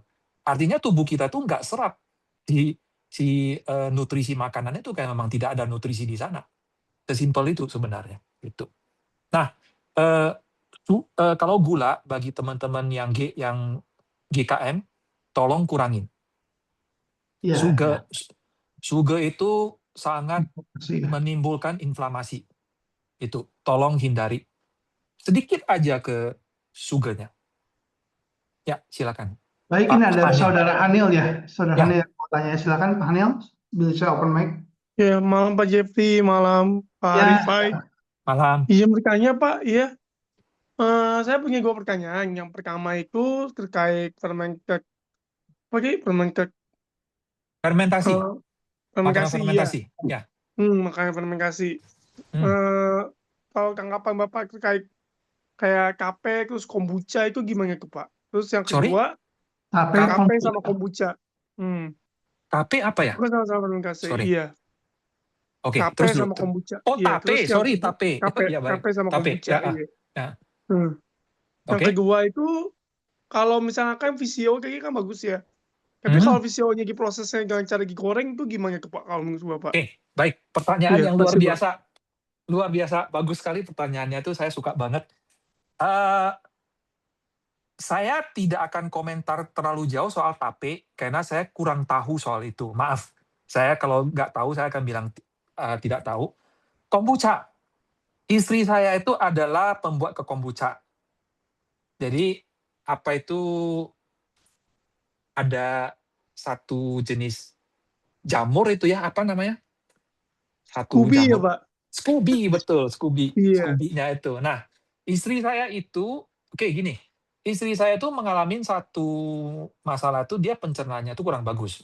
Misalnya gini, dia bisa tidak BAB itu dalam 1 minggu. Nggak ada BAB sama sekali. Dan itu dia alamin itu udah bertahun-tahun. Nah, ketika saya sudah mulai memahami tentang nutrisi, tentang suplemen, dan segala macam, saya mulai mempelajari ke kondisi istri saya, kira-kira apa nih yang bisa membantu dia. Saya mulai kasih dia makan itu probiotik. Nah, kebetulan di kombucha itu punya probiotik nih. Karena dia fermentasi ya. Nah, makanan si Scooby itu, kan di teh itu kita kasih gula toh. Bener nggak? Di teh itu kita kasih gula. Terus si Scooby itu kan dia makin lama, lu biarin tuh dia akan konsumsi si gulanya tuh makin lama tuh makin hilang kan. Akhirnya ketika kita minum si kombuchanya itu asem banget kan, sampai sugarnya tuh benar-benar sudah hilang. Istri saya begitu sudah rutin makan probiotik sama ke kombucha, dia sekarang tiap hari itu every day. Tanpa obat. Jadi jawaban saya untuk si kombucha itu bagus. Karena istri saya dia buktinya sendiri. Itu bagus. Untuk fat, ini dia. Kita selalu ditakut-takutin sama dokter. Saturated fat itu bahaya. Hati-hati ya semuanya itu. Itu menyebabkan penyakit jantung segala macam. Saya akan diskusi itu khusus virgin coconut oil ya. Jangan melebar ke minyak sawit atau ke yang lain. Saya akan konteksnya itu di coconut oil, minyak kelapa. Ingat ya teman-teman ya, minyak kelapa. Ketika diomongin virgin coconut oil, saya pernah melakukan satu latihan di Yogyakarta untuk membuat VCO. Saya langsung ketemu sama si gurunya itu. VCO itu hanya qualified dikatakan sebagai VCO kalau di dalam pembuatan itu benar-benar tidak ada zat lain yang dimasukkan untuk memancing si minyaknya itu keluar. Benar-benar nol, tidak boleh ada zat apapun, heksan atau air atau apapun yang digunakan itu untuk bisa memisahkan antara protein, air kelapanya sama si minyaknya itu. Nah, VCO itu sangat kaya dengan lauric acid. Kaya banget. Satu-satunya tumbuhan yang antivirus, antibakteri, anti jamur, itu cuman ada di minyak kelapa. Oke? Istri saya mengalami satu penyakit namanya itu ISK, infeksi saluran kemih. Mungkin rata-rata cewek mempunyai masalah ini, saya tidak tahu. Itu sudah sampai ke level antibiotik resistance. Artinya antibiotiknya itu sudah nggak mempan sama sekali. Stres dong gue sebagai suami. Stres banget. Oke? Saya kasih dia makan VCO. VCO tinggi di lauric acid. Lauric acidnya itulah yang membantu menghabisi bakteri jahat, virus jahat, jamur jahat, itu dibersihkan di seluruh tubuh. Dan sifat daripada minyak kelapa itu adalah medium chain triglyceride. Jadi kalau dalam kimia itu ada LCT, MCT. MCT itu sangat gampang dicerna oleh tubuh.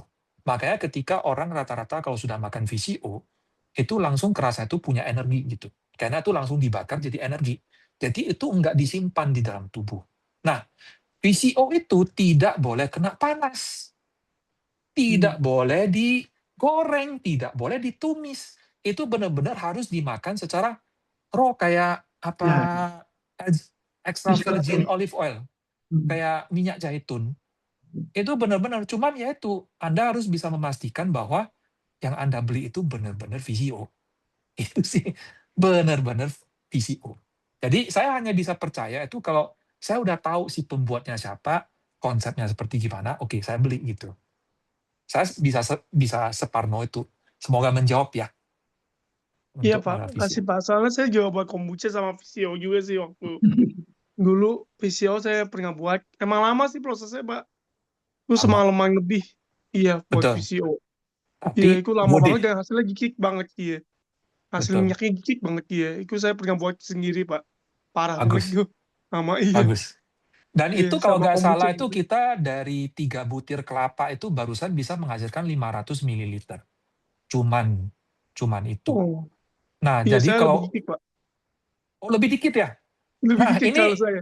jadi waktu saya membuat kelapa itu, saya ada mempelajari beberapa hal tentang kelapa itu. Ternyata kelapa kita di Indonesia itu beda daerah, tingkat lauric acidnya beda. Yang paling buruk itu justru dari Aceh. Aceh itu dia punya tingkat lauric acidnya itu kalau nggak salah itu terendah. Nah, kalau di Sumatera itu yang paling baik itu di tepi laut itu saya lupa di Bakaran Batu, ya betul. Di Batu Bara sama Bakaran Batu itu bagus banget, dia punya kelapa. Makanya akhirnya saya paham kenapa kelapa dari sana tuh mahal-mahal ya semua itu. Akhirnya saya berusaha paham gitu. Dia punya bahan yang dihasilkan itu minyaknya lebih banyak sih itu. Jadi jangan sanksi ya. Kalau untuk VCO silakan makan, tidak apa-apa. Yang penting tetap ada olahraga, itu tidak akan menyebabkan jantung kamu tersumbat segala macam, tidak akan. Saya adalah orang yang paling berkepentingan di sini karena saya adalah survival dari penyakit jantung. Karena saya Iya, sendiri oke. juga makan, kalau saya sendiri makan itu bahaya, ya berarti untuk saya sendiri juga bahaya dong. Jadi don't Iya. worry untuk Oke, itu. kasih Pak. Iya, kasih Ya, Pak. sama-sama. Ini Pak Rifai, ini menarik. Indonesia ada pertanyaan dari saya sendiri, ada 2 hal ya Pak. Ya. Ini karena berhubungan sama konteks kita yang kesehatan mental ya. Ada satu pemahaman bahwa usus kita, tadi kan Pak Rifai banyak bahas tentang usus, tentang bahwa Ya, usus dan sebagainya.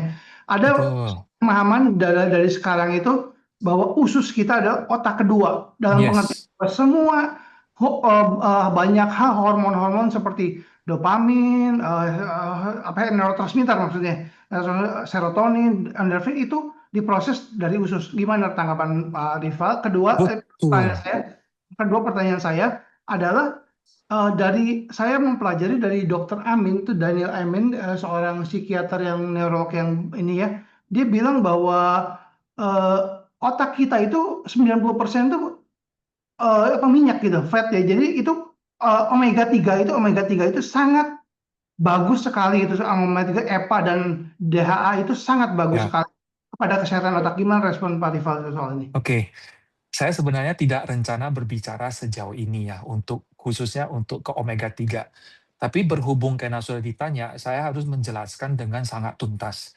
Karena pengertian tentang omega ini kalau salah mengerti, fatal, cukup fatal. Jadi saya minta teman-teman ini tolong dengar dengan secara serius. Saya akan menjawab pertanyaan yang pertama dulu. Tentang pencernaan itu adalah otak kedua. Dr. Hiromi Shinya, dokter Jepang, dia adalah dokter onkologi. Dia sudah membedah usus manusia itu sudah ratusan ribu pasien.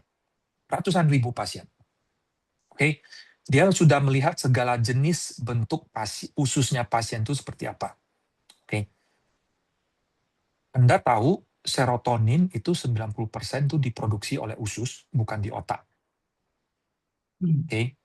Neurotransmitter itu 90% itu semuanya diproduksi oleh pencernaan kita. Oleh karena itu, apa yang Anda makan, itulah yang akan dihasilkan. Saya sedang beli satu buku, God is Your Second Brain, lagi masih import, masih belum sampai ke Indonesia. Saya lagi mempelajari lebih detail lagi, itu bentuknya seperti apa. Mungkin itu nanti bisa jadi sesi lain, akan saya share lebih detail setelah saya pelajari. Tapi itu betul ya. Penyakit itu semuanya rata-rata 99 di luar genetik ya. Di luar genetik, kalau sudah genetik memang sudah agak susah. Nah, di luar genetik itu semua diakibatkan oleh pencernaan kita tuh yang nggak beres. Mau diabetes kah, mau penyakit jantung kah, mau dari ini saya pengen ngomong satu hal tentang masalah ke usus nih. Tadi saya ada ngomong ya, si ibu yang umur hampir 60 tuh kurus tapi kolesterolnya tinggi. Dan dia nggak makan yang berlemak-lemak loh. Oke. Tahu nggak Dr. Tan Shot Yen pertanyaan pertama nanya dia apa? Kita semua terkejut. Kamu mau jadi Tuhan kan? Hah? Kita semua bingung. Maksudnya jadi Tuhan? Maksudnya apa nih? Gitu.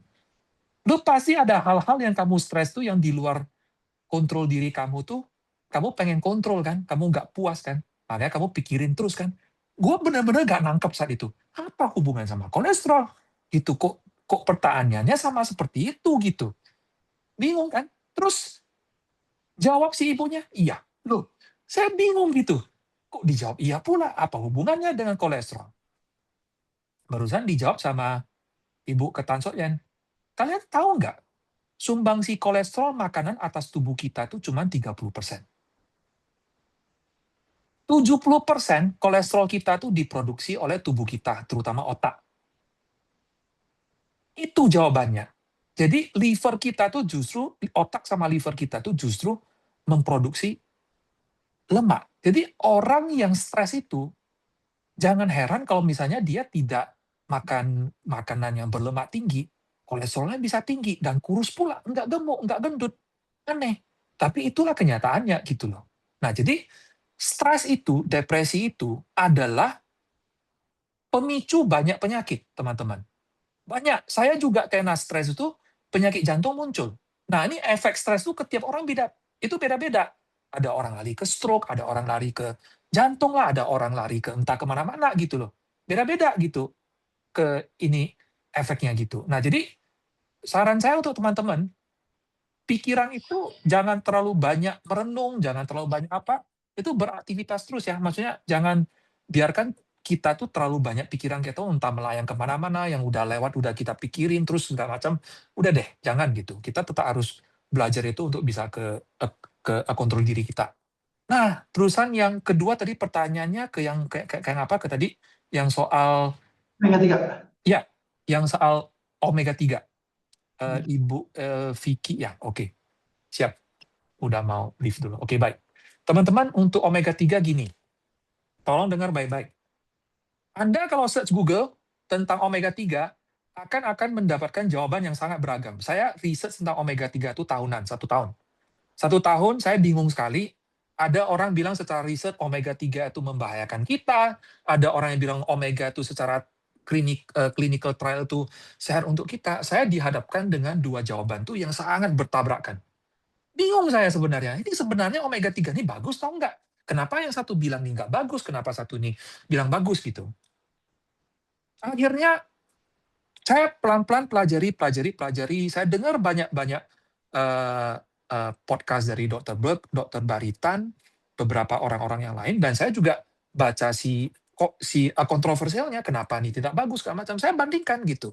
Ini masalahnya di mana gitu. Kenapa ini yang bilang enggak, yang ini dibilang tidak. Akhirnya saya dapatkan si jawabannya. Dapat nih saya pada akhirnya. Otak kita itu sangat butuh omega 3, titik. Udah. Sudah. Itu sudah tidak bisa dinego lagi.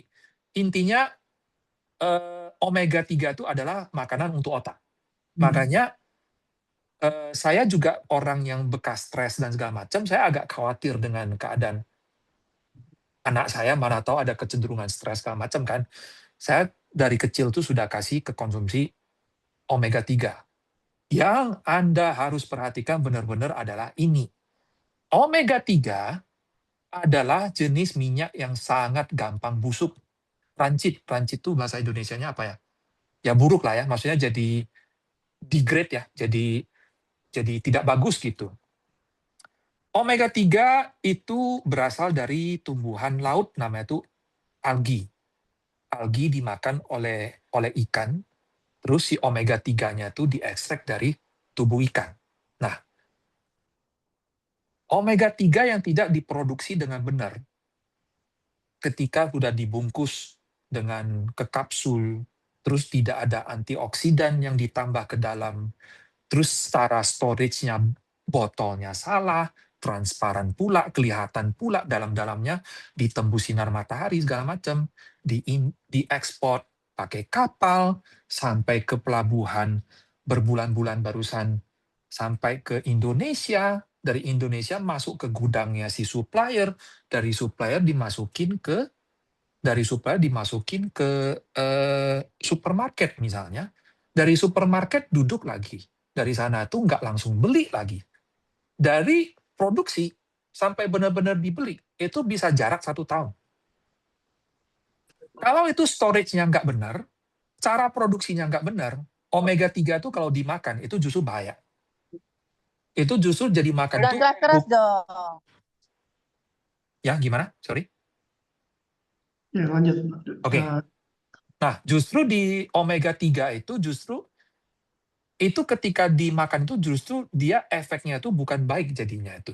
Justru dia efeknya jadi buruk. Jadi ketika Anda makan omega 3, Anda harus benar-benar pastikan di mana pabrik yang menciptakan di omega 3 itu benar-benar berada di tepi laut. Dan itu ketika kapal sudah menangkap ikan itu, dia langsung masuk ke pabrik dan itu harus diproses dalam 24 jam.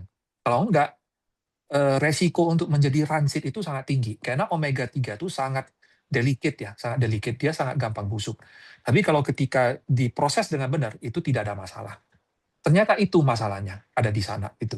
Nah, makanya di setiap omega 3 itu selalu ada dikasih ekstra antioksidan untuk melindungi dia agar tidak rancid. Nah, untuk melindungi dia daripada Rancidity, banyak yang bagus itu mereka campur vitamin E di dalam. Vitamin E itu adalah salah satu antioksidan yang sangat bagus. Jadi itu kuncinya ya teman-teman. Bukan masalahnya itu, oh berarti si omega 3 ini dibuat dari si Amerika berarti bagus, atau dibuat dari Australia itu berarti bagus. Enggak ya. Bukan tergantung negara penciptanya itu, di mana. Kalau Anda nanya saya, brand apa yang saya bisa trust itu cuman di Nordic, NORDIC. Mahal. Tapi dia salah satu brand itu yang saya percaya itu yang karena omega 3 itu mereka ada third party datang untuk tes mereka punya suplemen. Artinya mereka sudah diuji bahwa ini benar-benar free of rancidity. Jadi kalau teman-teman pengen tahu kira-kira itu gimana cara mengetahui bahwa si omega 3-nya itu udah rancid atau enggak, sebenarnya sangat gampang. Ketika dimakan itu dia punya bau amis itu tinggi. Nah, itu udah rancid, jangan makan kalau sudah sampai tahap itu. Ya, jadi untuk menjadi pertimbangan teman-teman gitu. Jangan sembarangan beli omega 3. Cari yang benar. Di lokal ada nggak ya, Pak? Maksudnya Indonesia punya, mendengar tadi supply distribusi ininya jauh kalau dari luar negeri, bukan soal luar negeri lebih bagus ya, tapi mengenai tadi jangan sampai kena matahari dan seterusnya, cold storage-nya juga bagus dan seterusnya gitu. Di lokal Indonesia ada nggak yang omega 3 yang memang bisa di-trust?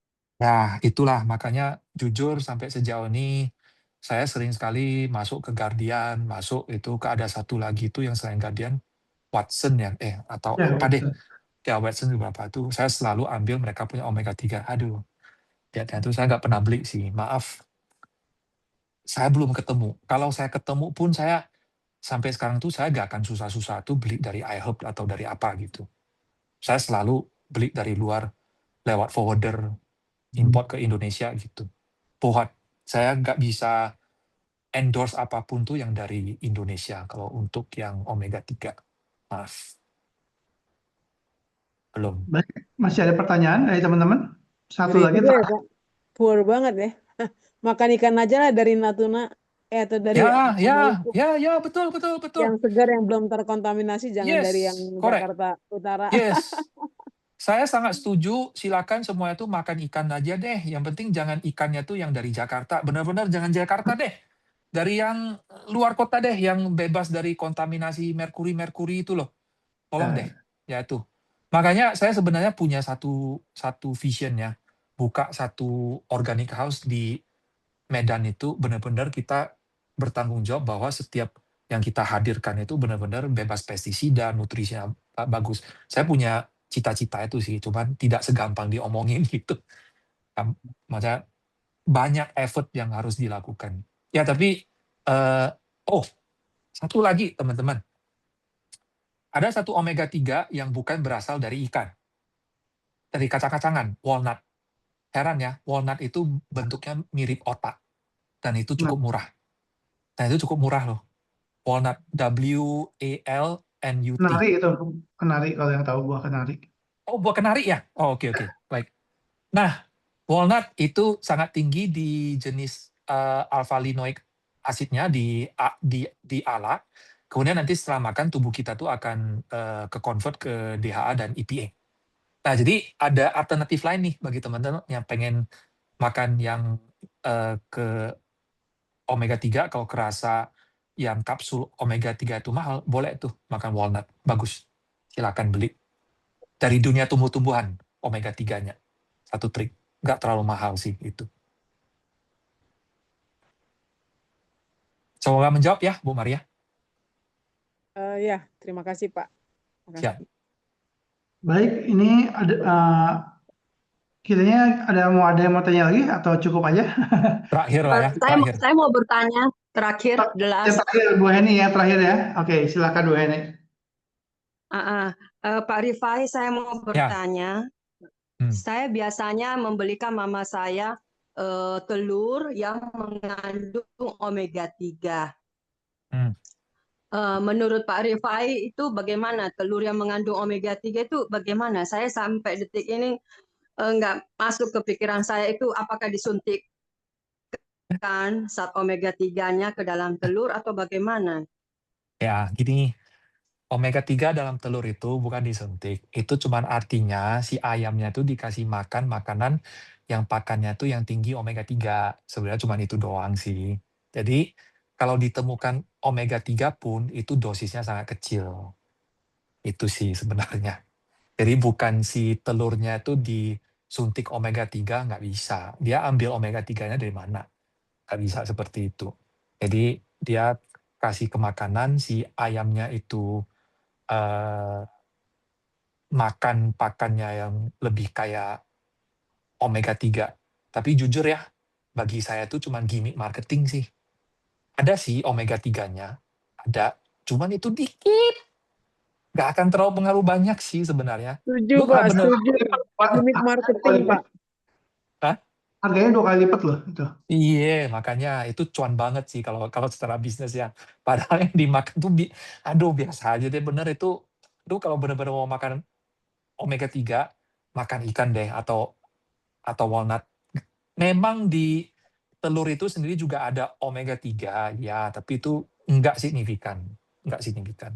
Biasa aja gitu. Oh, Ya. oh Ayam jadi kampung lebih aja udah. lebih oh jadi lebih bagus pakai ini aja Pak ya, kacang walnut aja ya Pak. Iya, kacang walnut atau dari ikan gitu.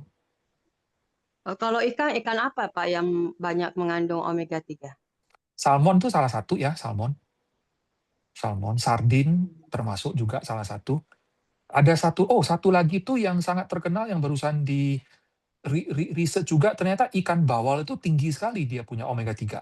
Tapi bukan ikan bawal yang hitam ya, itu kan ikan bawal tawar ya. Ini yang ikan bawal laut yang warna putih itu. Nah, itu Oh. katanya sangat tinggi, cuman mahal ya. Itu sih problemnya tuh, mahal. Nah, itu lumayan tinggi di omega 3. Silakan makan kalau yang itu. Oke. Ya, Ikan terima kembung kasih. juga bagus. Ikan kembung ya juga Ikan sih. kembung. Ikan kembung nih yang ada di chat nih.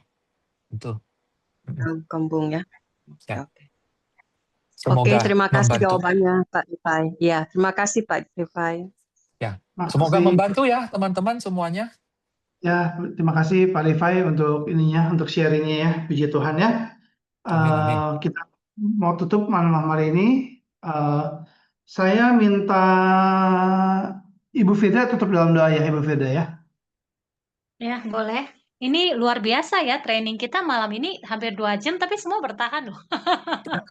Ini satu appreciate banget sama Pak Rifai, thank you banget atas ininya, sharingnya.